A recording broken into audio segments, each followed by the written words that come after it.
ප්‍රජාතන්ත්‍රවාද සඳහා වූ ජනතා ව්‍යාපාරයේ සමකැඳවුම්කරු සුනිල් වටගල සහෝදරයගෙනුත් ඒ වගේම මේ අවස්ථාවට සහභාගී වෙලා ඉන්න නීති පීඨයේ පීඨාධිපති ටීවී තමිල් මාරන් මැතිතුමාගෙනුත් ඒ වගේම මේ අවස්ථාවට සහභාගී වෙලා ඉන්න ඔබ තමුන්නාන්සලා සියලු දෙනාගෙනුත් අවසරයි.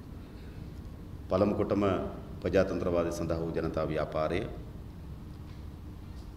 18 වෙනි සංශෝධනය පිළිබඳවත් රටේ වර්තමානයේ ඇති වී තිබෙන තත්ත්වය පිළිබඳවත් රටේ අනාගතය පිළිබඳවත් මෙවැනි සම්මන්ත්‍රණ සූදානම් කරලා අපට ආරාධනා කිරීම පිළිබඳව බෙහෙයින්ම අපි ස්තුතිවන්ත වෙනවා. ආණ්ඩු ක්‍රම ව්‍යවස්ථාව අපේ රටේ මූලික නීතිය.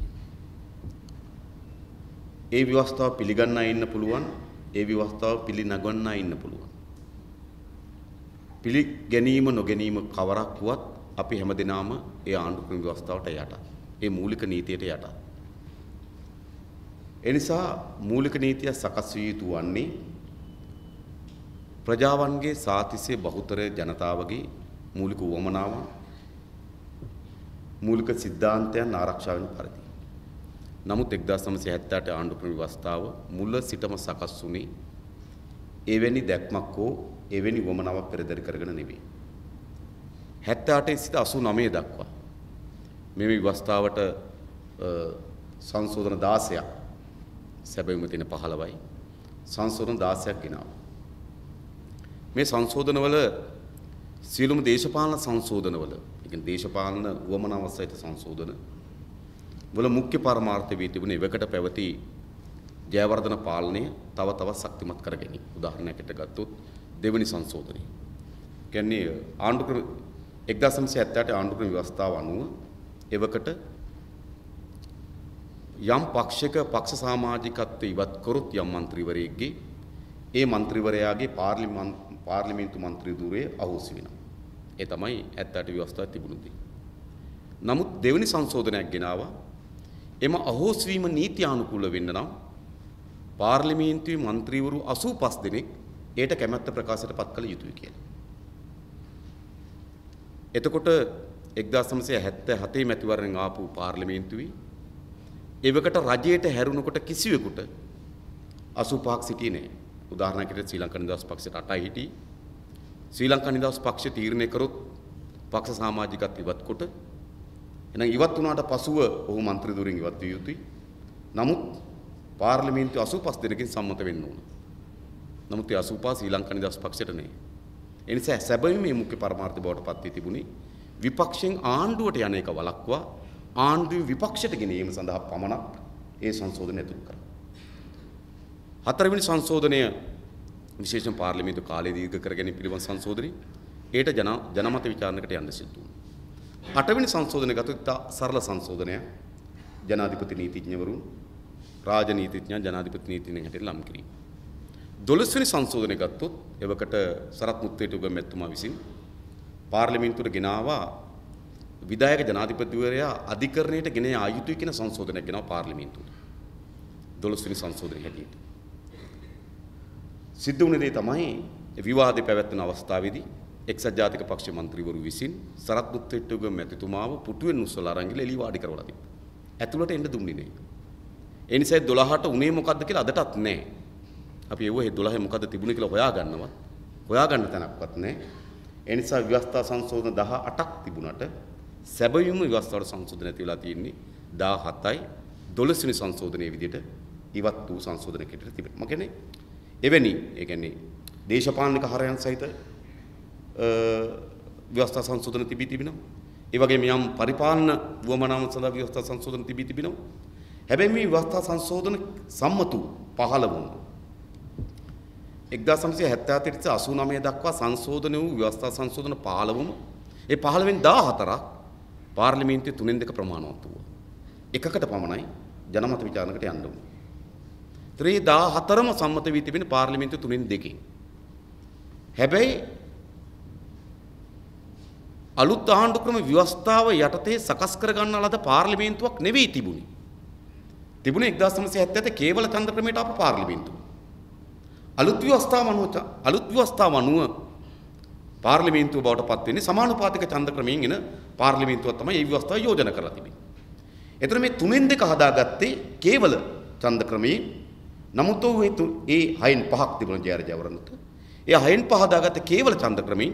නමුත් ඒ 6-5 උපයෝගී කොටගෙන තමයි ඔහු අලුත් ව්‍යවස්ථාවට අනුව ආණ්ඩුක්‍රම ව්‍යවස්ථා සංශෝධන සිදුවන්නේ. නමුත් එයත් 1978න් පසුව ජනමත විචාරණයෙන් කාලය දීර්ඝ කරගත්තට පසුව මොකද ජනමත විචාරණයක් නොතිබුණා නම් මැතිවරණ ආයතනය තිබුණේ සමානුපාතික ඡන්ද ක්‍රමය යටතේ. එහෙමනම් සමානුපාතික ඡන්ද ක්‍රමය යටතේ එවකට පැවති තත්ත්වයන් අනුව කාටත් තේරුම් ගන්න පුළුවන් 3-2ක බලයක් ජයවර්ධන මැතිතුමාට ලැබෙන්නේ. එහෙමනම් ජනමත විචාරණයෙන් පසුව සම්මත කර ගන්න ලද සියලු ව්‍යවස්ථාවන් සැබවින්ම සදාචාර සම්පන්න ව්‍යවස්ථා සංශෝධන නෙවෙයි. ඒවා එවකට තිබුණු තත්ත්වයන් නම් මම අධිකරණයේ හෝ වෙනත් කිසිදු තැනක පිළිගත් විවාදයක් හෝ පිළිගත් සාකච්ඡාවක් සිදු වෙන්නේ ඉතිහාසය. ඊට පස්සේ තමයි 17 වෙනි සංශෝධනය ගෙනෙන්නේ 2001 වසරේදී. ඒකත් අපි හොඳින් තේරුම් ගන්න ඕන. 17 වෙනි සංශෝධනය පිළිබඳ විශාල කතිකාවතක් ප්‍රජාතන්ත්‍රවාදයේ අගයන ජන ප්‍රජාවන් තුළ විවිධ සිවිල් සංවිධාන තුළ සාකච්ඡා වෙමින් තිබුණා. නමුත් ඒ 17 වෙනි සංශෝධන ක්‍රියාවට නැගින්නේ ඒකයි වැදගත්ම. ඒ 17 වෙනි සංශෝධන ක්‍රියාවට නැගින්නේ තිබෙන රජයේ නෙවෙයි. තියෙන ආණ්ඩුවෙන් නෙවෙයි. ඒ ආණ්ඩුව අතිශය දුෂ්කර තත්වයකටපත් වෙනවා. විශේෂයෙන්ම පාර්ලිමේන්තුවේ විශ්වාස භංගයක් ඇවිල්ලා තිබුණේ චන්ද්‍රිකා කුමාරතුංග මැතිණියගේ ආණ්ඩුවට. එස්.පී. සානායක ඇතුළු පාර්ලිමේන්තු මන්ත්‍රීවරු 11 දෙනෙක් ආණ්ඩුවෙන් ඉවත් වී විපක්ෂ වාඩි වීමේ සූදානමක් තිබුණා. ඒතර පාර්ලිමේන්තුව අස්ථාවර බවට පත් වෙමින් තිබුණා. පාර්ලිමේන්තුව තුල ආණ්ඩුව පරාජයට පත් වීමේ අනතුරකට මුහුණ දීලා තිබුණා. ඒතර චන්ද්‍රිකා කුමාරතුංග මැතිණියන සියල්ල අත්හරින්න තත්ත්වයක් නිර්මාණය වෙලා තිබුණා. ඒ නිසා යම් ප්‍රමාණයකට උත්සාහ කරා සියල්ල අත්හරිනවා වෙනුවට උත්සාහයක් දරන්න විශේෂයෙන්ම ඔකට අපේ පාර්ලිමේන්තු මන්ත්‍රීවරු 10ක් නියෝජනය කරා. ඒ 10 දෙනා හරහා යම් සහායක් ලබා ගන්න. ඒ සහාය මත තමයි ඒ සහාය ලබා දීමේදී එන ලද එකඟතාවය මත තමයි 17 වෙනි සංශෝධන ක්‍රියාත්මක වෙන්නේ. එමුණු දැන් අර 17 වෙනි සංශෝධනයේ නිකන් ඒ මොහොතේ පාර්ලිමේන්තු මන්ත්‍රීවරු 225 224 දෙනෙක්ම සම්මත වුණා. ඒ නිසා මේ සියලු දෙනාගේ මා ප්‍රජාතන්ත්‍රවාදය පිළිබඳ මානව හිමිකම් පිළිබඳ ජනතා අභිලාෂයන් පිළිබඳව නීතිය සහ විධානයේ ආධිපත්‍ය සහිත රටක් පිළිබඳව රාජ්‍ය සේවය පොලිසිය මැතිවරණ සහ ඒ වගේ ස්වාධීනත්වය ආරක්ෂා කිරීම පිළිබඳව තිබුණු මහාගු කැමැත්තෙන් නෙවෙයි. ඒක හොඳින් තේරුම් ගත යුතුයි. 17 වෙනි සංශෝධනයේ සම්මත වෙන්නේ. ඒ මොහොතේ චන්ද්‍රිකා කුමාරතුංග මැතිරියට බලය අත්දරලා යන්න බැරි තත්වයක් නිර්මාණය වී තිබුණා. ඒ තත්වය තමයි වහල් කරගත්තේ 17 වෙනි සංශෝධන සම්මත කරගන්න. ඊට පස්සේ තමයි 2010 සැප්තැම්බර් මාසයේ 9 අද 11. ඒ කියන්නේ මීට අවුරුදු 4කට පෙර 18 වෙනි සංශෝධනයේ පාර්ලිමේන්තුව සම්මත කරගත්තා. මේ 18 වෙනි සංශෝධනයේ පාර්ලිමේන්තුව සම්මත කරගන්නකොට මහින්ද රාජපක්ෂ ජනාධිපතිවරයාට ප්‍රධාන අරමුණු දෙකක් තිබුණා. එකක් තමයි විශේෂම 17 වෙනි සංශෝධනයේ මට මතකයි චන්ද්‍රිකා කුමාරතුංග මැතිණියත් එක්ක අපි සාකච්ඡාවල සහභාගීත්ව වෙලාවේ ඇය අපට සාකච්ඡාවලදී කිව්වා මේ මා සතුව තියෙන බලය අත්පත් කර ගැනීම වෙනුවෙන් නේද මා සමග සාකච්ඡා කරන්නේ. ඉතින් සාකච්ඡාවේ එතුමිය සමග. හැබැයි එතුමිය සතුව තියෙන බලය එතුමියකින් ඉවත් කර ගැනීම සඳහා තමයි සාකච්ඡාව තිබෙන්නේ. ඒක තමයි එතුමිය සරලව කිව්වේ මා සතුව තිබෙන බලය මගෙන් වෙන අතකට අත්පත් කර ගැනීම සඳහා තමයි මේ සංශෝධනය ඉන්නේ කියලා. ඒක තමයි ඇත්තට සිද්ධ වුනේ. 17 වෙනි සංශෝධනයේ සිදු වෙච්ච දේ තමයි ජනාධිපතිවරයා සතුව තිබෙන එතෙක් සමහර බලතල යම් ස්වාධීන කොමිසම් සභා ගණනාවකට ඒ වගේ යාන්ත්‍රණේ ඒවා ස්වාධීනද ව්‍යවස්ථාදායක සභාව ස්වාධීනද മന്ത്രിවරු පක්තරණයි ස්වාධීනද ඒවා පිළිබඳ විවාද තියෙනවා. හැබැයි නමුත් තනි පුද්ගලයෙක් අත තිබුණු බලය යම් සභාවක් අතට පරිවර්තනය වෙන එක හොඳ අවස්ථාවක්. ඒ සභාව පත්වීම හොඳද? ඒ සභාවේ යාන්ත්‍රණය හොඳද? ඒ සභාව දේශපාලනික නැද්ද? ඒ සභාවට ජාතිකත්ව පදනමින් පත්‍රයක හොඳද නරකද? ඒක විවාදයක්. නමුත් තනි පුද්ගලයෙක් මත තිබුණු බලයක් යම් සභාවක් මත ගලවා ගන්න සමත් වෙනවා 17 වෙනි සංශෝධනය. එතකොට රාජපක්ෂ ජනාධිපතිවරයාට අවශ්‍යතාවය තමයි යලි මේ බලය තමන්ගේ අතට අත්පත් කරගන්න. එනිසා වූ 17 වෙනි සංශෝධනයෙන් අර සභාවන් මත පවරා තිබුණු බලය යලි තමන් වෙත අත්පත් කරගන්න. ඒක තමයි පළවෙනි වමනාව. දෙවෙනි වමනාවට පත් වෙලා තිබුණේ ඔහුට ඔහුගේ කියන්නේ අපි ව්‍යවස්ථාව අනුව ජනාධිපති ධූරයට දෙපාරක් තීරිපත් වුණාට පසුව තව අවස්ථාවක් බැහැ කියන එක. ඒක ඉවත් කර ගැනීම ඔහුගේ දෙවෙනි අභිලාෂය බවට පත් වුණා. ඒකෙත් වමනාවන් දෙකක් තිබුණා. ඒකේ පළමු වමනාව තමයි ඉන්න අවුරුදු 6 හරියට ඉන්න. මොකද 2010 ජනාධිපතිවරණයෙන් පස්සේ උඩ තව අවුරුදු 7ක් ඉන්න පුළුවන්. 2017 ජනවාරි දක්වා මේ ජනාධිපතිවරයට ඉන්න පුළුවන්. ඒ නිසා ඔහු හිතුවා ඉන්න අවුරුදු 7 හරියට ඉන්න. හරියට ඉන්න මොකද්ද වෙන්නේ? හරියට ඉන්න නම් තමන්ගේ පක්ෂය තුළ සංඥාවක් යවන්න ඕන. මේක නිවෙන බල්බ් එකක් නෙවෙයි. එහෙම සංඥාවක් තිබුණ නැත්නම් අද වෙනකොට මේ ආණ්ඩුව නැහැ. මොකද තව අවුරුදු 2කින් අනිවාර්යයෙන්ම ගහලා යන බල්බ් එකක්. රාජපක්ෂ ජනාධිපතිවරයා. ඒකද විවස්ථානුකූලවම රාජපක්ෂ ජනාධිපතිවරයා ගහලා යන බල්බ් එකක් බවට තව අවුරුදු 2කින් පත් වෙන නියමිතව තිබෙනවා. ඒතකොට දැන් ශ්‍රී ලංකා නිදහස් පක්ෂය ඇතුළේ තිබෙන අර්බුදය ගැටලු ගත්තට පස්සේ වෙන බල කේන්ද්‍රයක් අනිවාර්යයෙන්ම නිර්මාණය වෙනවා. ඒක තමයි අපි දන්නවා චන්ද්‍රිකා කුමාරතුංගගේ මෙතනගේ අවසන් කාල පරිච්ඡේදය ගත්තාම හැම දිනම දන්නවා එය තව අවුරුදු 2කින් තව අවුරුද්දකින් එයාගේ බලය අත්හැරෙනවා. එතකොට වෙනි පක්ෂය තුළ වෙන බල කේන්ද්‍ර නිර්මාණය වෙන්න පටන් ගන්නවා. සමහර අපි දැක්කා ජනාධිපති මන්දිරය කේන්ද්‍ර කරගෙන සමහර අයගේ අඩිය තබමින් තිබුණා. සමහර අය අර්ලිගහ මන්දිරයේ ඒතර මහින්ද රාජපක්ෂ මහත්මයා එතන හිටියේ. අර්ලිගහ මන්දිරයේ කේන්ද්‍ර කරන සමහර අඩිය තියලා තිබුණා. සමහර අය කොල්ලු පිටියේ වටරවුමේ කොයි පැත්තටද යන්නේ කීකේ බල හිටියා. අර ඊට අඩිය තියෙනවද මෙහෙට අඩිය තියෙනවද? මොකද අවසන් අවුරුදු 2 වෙනකොට තව අවුරුදු 2යි නම් තිබෙන්නේ අනිවාර්යයෙන්ම තව අවුරුදු 2කින් එක ගහලා යන බල්බ් එකක් වදා. ඒ නිසා වර්තමාන ජනාධිපතිවරයාට ඊළඟ වුමනාවට පත් වුණා තමන්ගේ මේ දූර කාලේ හරියට ඉන්න. අවුරුදු 7 නම් 7 ඇතුලේ බල කේන්ද්‍ර හැදෙන්නේ නැති වෙන්න, ඇතුලේ විරෝධයක් ඇති වෙන්නේ නැති වෙන්න හරියට ඉන්න අරමුණක් මේක තිබුණා. ඒ නිසා මෙන්න මේ අරමුණ මත තමයි 18 වෙනි සංශෝධනය පාර්ලිමේන්තු සම්මතයි. හැබැයි මේ 18 වෙනි සංශෝධන එකක් වංචනිකයි. මොකද ඔහු අවස්ථා දෙකකදීම ජනාධිපතිවරණ 2005 සහ 2010 දී. ඔහු 2005 ජනාධිපතිවරණ පැහැදිලිව සෝහු කරන මෙහිම විධායක ජනාධිපති ධූරය අහෝසි කෙරෙන්නා වූ හා රටේ සෙසු ප්‍රශ්න වලට විසඳුම් ලබා දෙන්නා වූ නව ආණ්ඩු ක්‍රම ව්‍යවස්ථාවක් ඉදිරිපත් කිරීමට බලාපොරොත්තු වෙමි. එන ඔහු 2005 දී ඔහුගේ ඉදිරිපත් කරන වැඩපිළිවෙල වල නිශ්චිත වශයෙන් ඔහු කියනවා ඔහු විධායක ජනාධිපති ධූරය අහෝසි කොට නව ව්‍යවස්ථාවක් ඇති කරනවා කියලා 2005 දී 2010 දී ඉදිරි දැක්මෙදිත් කියනවා මේ ජනාධිපති ධූරයේ බාරකාර තනතුරක් බවට පත්කොට වෙනස් කරන්න සූදානම් කියලා. එතකොට ඔහු 2005 සහ 2010 ජනවරම ලබා ගන්නේ විධායක ජනාධිපති ධූරය අවෝසි කිරීමේ මාර්ගයෙන්. ඒක තමයි ඔහුගේ පාර. ඔහු තෝරාගෙන හිටිය පාර තෝරාගෙනද මා දන්නේ. ඔහු ප්‍රකාශ කරපු පාර විධායක ජනාධිපති ධූරය අවෝසි කිරීමේ පාර තමයි ඔහු සමාජයට ඉදිරිපත් කරපු පාර. ඒක තමයි ඔහුගේ මාර්ගය වෙලා තියෙන්නේ. හැබැයි ඒ වගේම 2010 මැතිවරණ වේදිකාවේ පුවත්පත්වල පළවෙච්ච ශීර්ෂ පාඨ හොයලා බලන්න. ඒ වෙලාවේ වුන් 3න් 2ක් ඉල්ලුවේ. වුන් කිව්වේ 3න් 2ක් ඉල්ලුවේ අපිට ශක්තිමත් ව්‍යවස්ථාවක් හදන්න 3න් 2කින් ඵලයක් දෙන්න කිව්වා. එවකට මම දැක්ක එක පත්තරයක ශීර්ෂ පාඨයක් තිබුණා.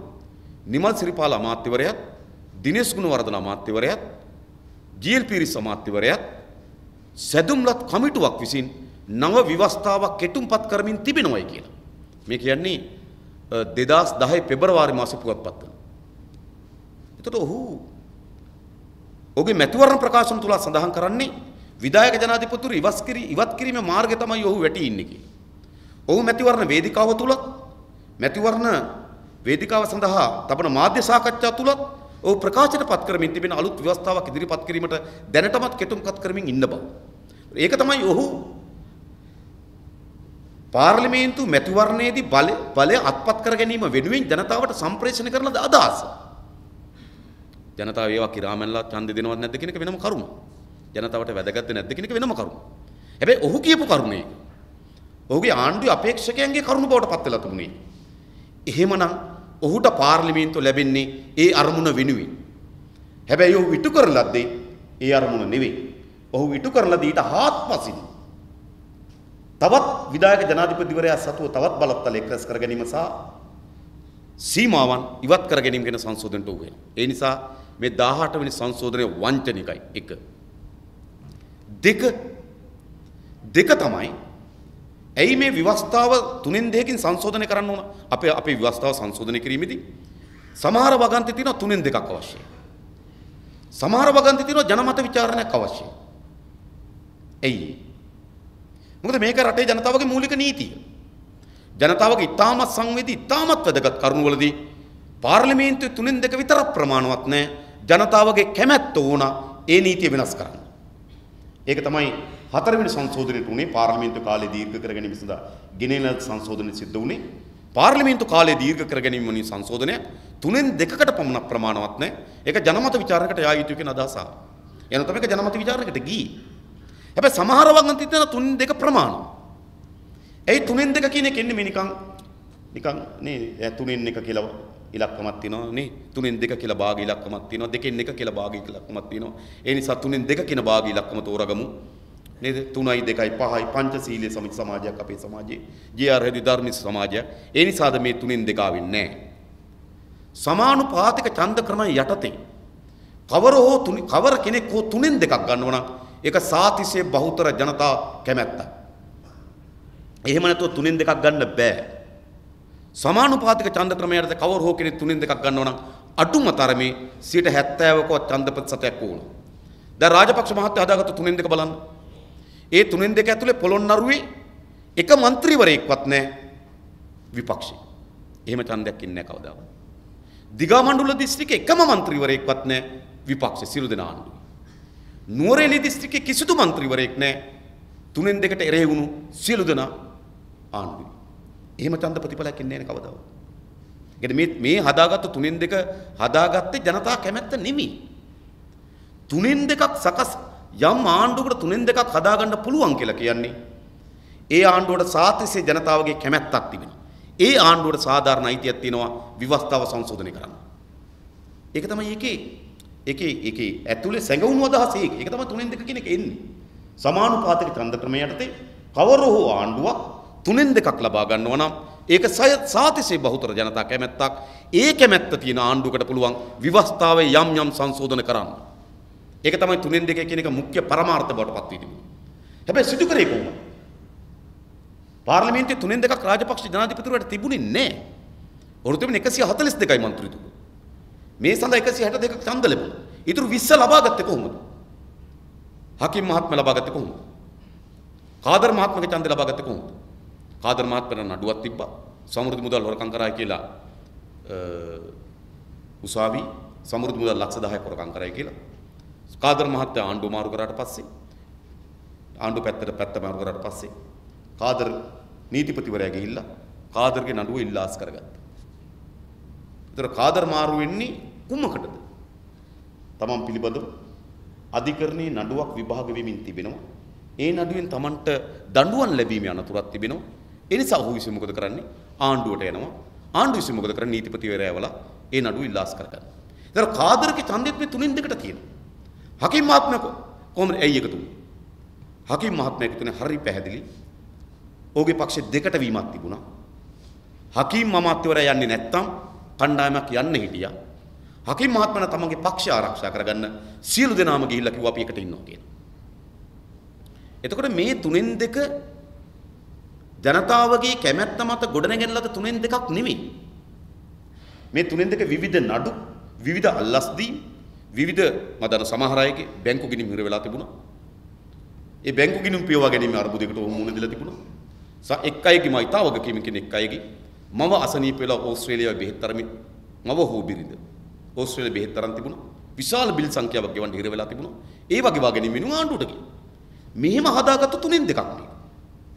ඒ නිසා මේ 3න් 2 සකස් කරගන්න ලද මේ සංශෝධනය විවස්ථාවේ 3න් 2 කියන ඉලක්කම තිබුණට මේක සදාචාර සම්පන්න සංශෝධනයක් නෙවෙයි. එක මේක වංචනිකයි. දෙක මේක සදාචාර සම්පන්න නැහැ. 3 දැන් අපි නීති පීඨාධිපතිතුමා ඒ වගේම ජයන්පති වික්‍රමතුමා පෙන්වා දෙන ලද සහ හිටපු අග්‍රවිනිශ්චයකාරතුමා විසිනුත් සමාජයේ මතු කරමින් තිබෙන කරුණු අනුව මේ 18 වෙනි සංශෝධනයේ මාකි අරමුණු කීපයක් තිබුණා. ඒ අරමුණු අතර දෙපාරක් දූරයේ පත්වීමේ කියන අරමුණ හැර නේද? අනිත් අරමුණු සාර්ථක කරගන්න පුළුවන්. හැබැයි මේ අරමුණට යම් නීත්‍යානුකූල බාධාවක් තියෙන බවක් දැන් ඉතා පැහැදිලි.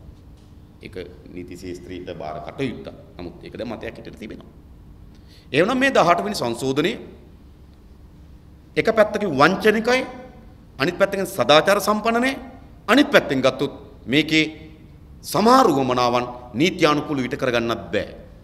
එතකොට එහෙම සංශෝධනයක් හැටියට තමයි මේ 18 වෙනි සංශෝධනයේ තියෙන්නේ.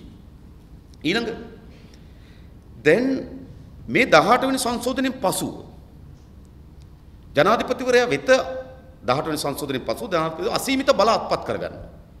දැන් මේ බලයන් කොහොමද රටට ක්‍රියාත්මක වෙමින් තිබෙන්නේ? ඒ කියන්නේ වැදගත්. දැන් ශ්‍රේෂ්ඨාධිකරණයේ අග්‍රවිනිශ්චයකාරවරයා විනිශ්චයකරුවරුන් සහ අභ්‍යාචනාධිකරණයේ සභාපතිවරයා ඇතුළු විනිසුරුවන් පත් කිරීමේ බලය ජනාධිපතිවරයා අතට ගන්නවා. ඒතර ඒක ක්‍රියාත්මක වෙන්නේ කොහොමද? ඒකයි වැදගත්. කාට හරි කියනම නෑ බලය ගත්තට කමක් නෑ. එතුමා සත්භාවයෙන් යුතුව රටේ නීතිය සහ විධානයේ ආධිපත්‍ය තහවුරු කර ගැනීම වෙනුවෙන් අධිකරණයේ ස්වාධීනත්වය තහවුරු කර ගැනීම කටයුතු කරනවා. ඒ නිසා එතුමා ගන්නා ලද බලය රටේ පොදු ජනයාගේ වමනාව වෙනුවෙන් සත්භාවයෙන් යොදවමින් තිබෙනවා. එහෙම යොදවන්නේ නෑ. ශ්‍රේෂ්ඨාධිකරණ අග්‍රවිනිශ්චයකාරවරයා කවුද අද ඉන්නේ? දැන් මම දැක්කා අපේ පීඨාධිපතිතුමා කිව්වා බස් ඩ්‍රයිවර් කෙනෙක් පත් කරන්න පුළුවන් කියලා. ඔව්. හැබැයි දැන් පත් කරලා තියෙන්නේ සෙලාම් බැංකුවේ සභාපතිවරයෙක්. ලංකාවේ පළවෙනි වතාවට ශ්‍රේෂ්ඨාධිකරණ අග්‍රවිනිශ්චයපතිව වාඩි වෙලා තිබෙන්නේ සෙලාම් බැංකුවේ හිටපු සභාපති. බැංකු සභාපති කෙනෙක්. කවුද බැංකුවල සභාපති හිටියේ? මහජන බැංකුවේ සභාපතිත්වයේ හිටියා කරුණාජීව මහත්තයා ගාල්ලේ. ඒ ඇවිල්ලා කවුද? ඒ ඇවිල්ලා ශ්‍රී ලංකා නිදහස් පක්ෂ පාලක ලේකම්. එයා තමයි මහජන බැංකුවේ සභාපති ධූරයට පත් වුණේ. කාලේ. දැන් මහජන බැංකුවේ සභාපති ධූරයට හොබවන්නේ ගාමිණී සෙනරත් මහත්මිය. ඔහු ඇවිල්ලා ජනාධිපතිවරයාගේ කාර්ය මණ්ඩල ප්‍රධානී. එතකොට අපේ රටේ රාජ්‍ය බැංකුව වෙත සභාපතිවරුන් පත් කිරීම මුළුමනින්ම දේශපාලන පත්වීම. එහෙනම් සෙලාම් බැංකුව අර්බුදයක් මතුවනාට පසුව සෙලාම් බැංකුව පවරාගත්තා රාජ්‍ය වෙත. සෙලාම් බැංකුව සභාපතිවරයා පත් කර ගැනීම බලයත් ආණ්ඩුව අතට ගත්තා. එතකොට ඒ දේශපාලන පත්වීම. ඒ දේශපාලන පත්වීම ඔබ පුද්ගලයා. ඒ විතරක් නෑ කැබිනට් මණ්ඩල උපදේශකයෙක් හැටියට හිටියා. ඒ විතරක් නෑ ගෝඨාභය රාජපක්ෂ මහත්මයාගේ යම් සමාගම්වල අධ්‍යක්ෂකවරයෙක් හැටියට හිටියා. ඒවා සියල්ල දේශපාලන පත්වීම. ඔය නාවලගේ බැනට් කුරිපත් කරනවා වගේ නේ ඉතාලි තානාපති හැටියට. එහෙම නැත්නම් අමල් සේනාධි ලංකාරපත් කරා වගේ ෆොරින් බියුරෝ එකේ සභාපතිවරයා හැටියට. මේ එහෙම නැත්නම් ජගත් වෙල්ලවත්ත පත් කරා වගේ කාලයක් NSB එකේ මේ සභාපතිවරයා හැටියට මේ දේශපාලන පත්වීම. ඉතින් මේ දේශපාලන පත්වීමක් තමයි ශ්‍රේෂ්ඨාධිකරණයේ මහ පුටුවේ වාඩි කරේ ලංකාවේ පළවෙනි වතාවට. බැංකු සභාපතිවරයෙක් සමහර අය කියන නීතිපති කියලා. ඊට කලින් ඔහු නීතිපති ඊට කලින් නීතිපති ධූරයෙන් විශ්‍රාම ගියාට පස්සේ ඔහු බැංකු සභාපතිවරයෙක්. ලංකාවේ පළවෙනි වතාවට ශ්‍රේෂ්ඨාධිකරණ අග්‍රවිනිශ්චයකාර පුටුවේ වාඩි කරලා තිනවා බැංකු සභාපතිවරයෙක්. දේශපාලන පත්වීමක් ලැබපු කෙනෙක්. ඒ නිසා මේ ලබා ගන්නා බලය ඔහු හසුරුවමින් තිබෙන්නේ ජනතාවටත් ඒ කියන්නේ සාතිශය බොහෝ පොදු ජනයාගේ උවමනාවන් සහ අභිලාෂයන් වෙනුවෙන් නෙවෙයි රාජපක්ෂ ජනාධිපතිවරයාත් ඔහුගේ පවුලත් ඔහුගේ පවුල වටේ ඉන්න කල්ලියෙකුගේ උවමනාව වෙනුවෙන්. දැන් ජනාධිපතිවරයා සතුව තිබෙනවා තානාපතිවරුන් පත් කිරීමේ බලය. ජනාධිපතිවරයා සතුව තිබෙනවා. දැන් ක්‍රියාත්මක වෙලා තින්නේ කොහොමද? මේ වෙනකොට ලංකාවේ තානාපතිවරු සහ මාකොම්සාරස්වරු 49 දෙනෙක් පත් කරලා තිබෙනවා. 49 දෙනාගෙන් 12 දෙනයි විදේශ සේවයෙන් පත් කරලා තිබෙනවා. ඉතුරු 37 දෙනාම පත් කරලා තිබෙන්නේ දේශපාලන පත්වීම නිසා. එතකොට 49 දෙනෙකින් 37 දෙනෙක් පත් කරනවා නම් දේශපාලන පත්වීම නිසා. ඒතර මොකද්ද? ඔහුට ලැබී තිබෙන බලය ඔහු උපයෝග කරගෙන තිබෙන කවරක් ලෙස? ඔහුට ලැබී තියෙන අමාත්‍යවරුන් පත් කිරීමේ බලය. ඔහු කොහොමද පත් කරලා තිබෙන්නේ? ඔහු අමාත්‍යවරුන් පත් කරලා තිබෙන්නේ කොහොමද? දැන් බලන්න. ඇමතිවරු ඉන්නවා. කියන්නේ අමාත්‍යවරු ඉන්න 67 දෙනෙක්, ව්‍යාපෘති ඇමතිවරු ඉන්න දෙන්නෙක්, නියෝජ්‍ය ඇමතිවරු ඉන්න 40 දෙනෙක්. ආසන්න වස ගත්තොත් ඇමතිවරු, ව්‍යාපෘති ඇමතිවරු සහ නියෝජ්‍ය ඇමතිවරු 109ක් ඉන්නවා. ඒක ඕස්ට්‍රේලියාවේ මහද්වීපයක්. ඕස්ට්‍රේලියා පාර්ලිමේන්තුවෙම ඉන්නේ 150යි. පාර්ලිමේන්තුවේ ආණ්ඩුවයි විපක්ෂයේ දෙකම 150. മന്ത്രിවරු ඉන්න ආසන්න වශයෙන් ගත්තොත් ආණ්ඩුව පැත්තේ മന്ത്രിවරුම 80ක් විතර. ලංකාවේ ඇමතිවරු සහ නියෝජ්‍ය ඇමතිවරු ඉන්නවා 109. ඕස්ට්‍රේලියාව මහද්වීපයක් අපි කඳුළු බිඳුවක් කියනවා. ප්‍රමාණ. එතකොට ඔහුට මේ අමාත්‍යවරු පත් කිරීමේ බලය ඔව් අසුරමින් තිබෙන්නේ කොහොමද? එකිනෙකා සන්තෝෂ කිරීම. වමනාවන් හැටියට මේ උපයෝග කොටගෙන තිබෙනවා. දැන් මැතිවරණයක් ආවා. දැන් මැතිවරණයක් ආව නෙමෙයි. ඌව මැතිවරණේ. ඌව මැතිවරණේ වතු ජනයාගේ ඡන්ද වැදගත්. ඒතර හදිසියෙ මොකද වෙන්නේ? දිගම්බර මන්ත්‍රීවරයාට සහ ගණේෂන් මන්ත්‍රීවරයා ප්‍රභා ගණේෂන් මන්ත්‍රීවරයාට නියෝජ්‍ය අමාත්‍ය දුර ලැබෙනවා. ඒතර මේ නියෝජ්‍ය අමාත්‍ය දුර ලැබෙන්නේ රටේ කවරෝ සංවර්ධන ඉලක්කයක් කවරෝ අරමුණක් ඉටු කර ගැනීම වෙන්නේ. ඒ කියන්නේ සංවර්ධනයේ අරමුණක් ඉටු කර ගැනීම වෙනුවෙන් නෙවෙයි තමන්ගේ බලය තහවුරු කර ගැනීම වෙනුවෙන්. ඉතින් තමන්ට මේ ලැබී තිබෙන බලය අමාත්‍යවරුන් පත් කර ගැනීමේ බලය තමන් ක්‍රියාත්මක කරමින් තිබෙන කොහොමද? දෙමළ අමාත්‍යංශ ගණනාවකට කැඩුවනේ. කැඩුව විතරක් නෙවෙයි කිසිදු පදනමක් නැතුව අමාත්‍යංශ කුඩා කොටස් වලට කඩලා සුණු විසුණු කරනවා. දැන් බලන්න. අපේ රටේ හැමදාමත් තිබුණේ ප්‍රවාහන හා මහාමාර්ග එක අමාත්‍යංශයක් හැටියට. අද මොකද වෙලා තියෙන්නේ? ප්‍රවාහන අමාත්‍යවරයෙක් ඉන්නවා, මහාමාර්ග අමාත්‍යවරයෙක් ඉන්නවා, පුද්ගලික බස් අමාත්‍යවරයෙක් ඉන්නවා. එහෙනම් ප්‍රවාහන අමාත්‍යවරයෙක් ඉන්නවා, පුද්ගලික බස් අමාත්‍යවරයෙක් ඉන්නවා. මොකටද මේ කඩන්නේ? කුසිකර්ම අපි අමාත්‍යංශ දුරන දරන කාලේ ඒක තිබුණේ කුසිකර්ම ඉඩම් වාරිමාර්ග පසු සම්පත්. කුසිකර්මයට ඉඩම් ඕන, ඒකට වතුර ඕන, ඒ ගොවීම තමයි පසු සම්පත් ක්ෂේත්‍රය දෙන්නේ. ඒතර ඒක එක අමාත්‍යංශ. කුසිකර්ම අමාත්‍යංශය සකස් වෙලා තිබුණේ කුසිකර්ම ඉඩම් වාරිමාර්ග පසු සම්පත්. අද මොකද වෙලා තියෙන්නේ? කුසිකර්ම ඇමති කෙනෙක් ඉන්නවා, නියෝජ්‍ය ඇමති කෙනෙක් ඉන්නවා. වාරිමාර්ග ඇමති කෙනෙක් ඉන්නවා, නියෝජ්‍ය ඇමති කෙනෙක් ඉන්නවා. පසු සම්පත් අමාත්‍යවරයෙක් ඉන්නවා, නියෝජ්‍ය අමාත්‍යවරයෙක් ඉන්නවා. ඉඩම් අමාත්‍යවරයෙක් ඉන්නවා, නියෝජ්‍ය අමාත්‍යවරයෙක් ඉන්නවා. ඊළඟ සුළු කුසිකර්ම ඇමතිවරයෙක් ඉන්නවා. ඒ කියන්නේ කුසිකර්ම ආය කඩනවා සුළු කුසිකර්ම රිජිනල් කුරි. ඒ සුළු කුසිකර්ම ඇමතිවරයෙක් ඉන්නවා, නියෝජ්‍ය අමාත්‍යවරයෙක් ඉන්නවා. ඒතර මේ 10 දෙනෙක් මේ එක් අමාත්‍යංශයකද 10 දෙනෙකුට කැලි වලට කඩන්නේ මොකටද? මේ කඩන්නේ කිසිසේත්ම සංවර්ධන උපාය මාර්ගයකට නෙමෙයි. මේ එකිනෙකා සතුටු කිරීමේ මෙවලම් හැටියට අද මේව උපයෝග කරගෙන තිබෙනවා. මේකනේ Tamanට ලැබී තිබෙන බලය උපයෝග කරගෙන තියෙන ලෙසනේ. දැන් අපි දන්නවා හැම කාලයකම තියෙන්නේ ඒ කියන්නේ පරිසර අමාත්‍යංශ කියලා අමාත්‍යංශ තිබුණා අපේ රටේ. අද මොකද වෙලා තියෙන්නේ? අද පරිසර අමාත්‍යංශ කැලේ තුනකට කරලා දෙනවා. වනජීවි අමාත්‍යවරයෙක් ඉන්නවා. පරිසර අමාත්‍යවරයෙක් ඉන්නවා. සත්ත්ව උද්‍යාන අමාත්‍යවරයෙක් ඉන්නවා. ඒ සත්ත්ව උද්‍යාන භාර අමාත්‍යවරයා ජයරත්න හේර, වනෝද්‍යාන අමාත්‍යවරයා සුසිල් ප්‍රේමජයන්ත, වනජීවි අමාත්‍යවරයා සොයිසා. එතකොට ඉතින් පරිසර ඇමතිවරයෙක් ඉන්න පුළුවන්ද වනජීවි නැතුව? වනජීවින්තු පරිසරය කුමක්ද? ඒතර වනජීවි ටික එක ඇමතිවරයෙකුට සුසිල් ප්‍රේමජයන්ත අමාත්‍යවරයාට අයිති දේව සංස්ථාව. පරිසර ඇමතිවරය තියෙන ගස් කපන්න. හරි. වනජීවි ඇමතිවරය තමයි අර නේ ඊට පස්සේ අර සත්තුන් අධ්‍යයනය ඒ සංරක්ෂණය ඒ සත්තු උද්‍යාන අයිති වෙලා තියෙන ජයරත්න හේරත්. මේම කිසිදු පදනමක් නැතුව කුඩා කැබිලි වලට කඩලා තියෙනවා. මේක අද අපේ රටේ යම් ජාතික ප්‍රතිපත්තියක් සකස් කරගෙන යම් ආර්ථික අරමුණක් ඉදිරිපත් කරමින් ඉදිරියට ගෙන යන්න බෑ කිසිදු විශේෂ. කෑලි වලට කැඩුවා මේ. නේද? කොටස් වලට කැඩුවා විතරක් නෙවෙයි ඊළඟ මොකද කරලා තියෙන්නේ? ඒ වගේ තියෙන වැදගත්ම හරය ආපෝකාගව තියෙන්නේ ජනාධිපතිවරසට. දැන් ඉඩම් අමාත්‍යාංශ ගත්තොත් අපේ රටේ රජයේ ඉඩම් කියලා අද තියෙන්නේ LRC එකට. ඉඩම් ප්‍රතිසංස්කරණ කොමිෂන් සභාව. අයිති ඉඩම් තමයි අද රටේ රජයේ ඉඩම් කියලා වැඩිම තිබෙන්නේ. හැබැයි ඉඩම් ඇමති ජනක බණ්ඩාර LRC එක ඉඩම් ඇමති ජනක බණ්ඩාර උනාට ඉඩම් ප්‍රතිසංස්කරණ කොමිෂන් සභාව තියෙන්නේ ජනාධිපතිවරයා. අධිකරණ අමාත්‍යාංශය සුද්දගේ කාලේ හදපු අමාත්‍යාංශය හදපු දවස් ඉඳන් නීතිපති දෙපාර්තමේන්තුව නීති කෙටුම්පත් කිරීමේ දෙපාර්තමේන්තුව තිබුණේ අධිකරණ අමාත්‍යාංශයට. අද අධිකරණ ඇමති රවුෆ් ෆකීම්. හැබැයි නීතිපති දෙපාර්තමේන්තුවයි නීති කෙටුම්පත් කිරීමේ දෙපාර්තමේන්තුවේ තියෙන්නේ ජනාධිපතිවරයා. විදුලි සංදේශ අමාත්‍යාංශයට තමයි TRC එක තිබුණේ. විදුලි සංදේශ නියාමන කොමිසම ඔය ටීවී වලට දුරකථන වලට සංඛ්‍යාත ලබා දීම වැදගත්. ඉතාමත් කොමිස් පරිහරණය වෙන තැනක් හිටන. එතකොට විදුලි සංදේශ තැපැල්ලා විදුලි සංදේශ මත ජීවන් කුමාරතුංග.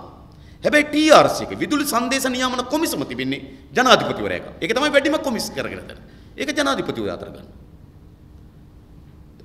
දීවර ඇමති කවුද? රාජ්‍යසේන රත්න. දීවර අමාත්‍යාංශයේ තමයි තිබෙන්නේ වෙරළ සංරක්ෂණ දෙපාර්තමේන්තුව. අර මුහුදු රැල්ල කැඩෙන රැල්ල ගොඩබිමට වදින තැන සිට මීටර 100ක් යනකම් ඉඩම් අත්පත් කරගත්තනේ.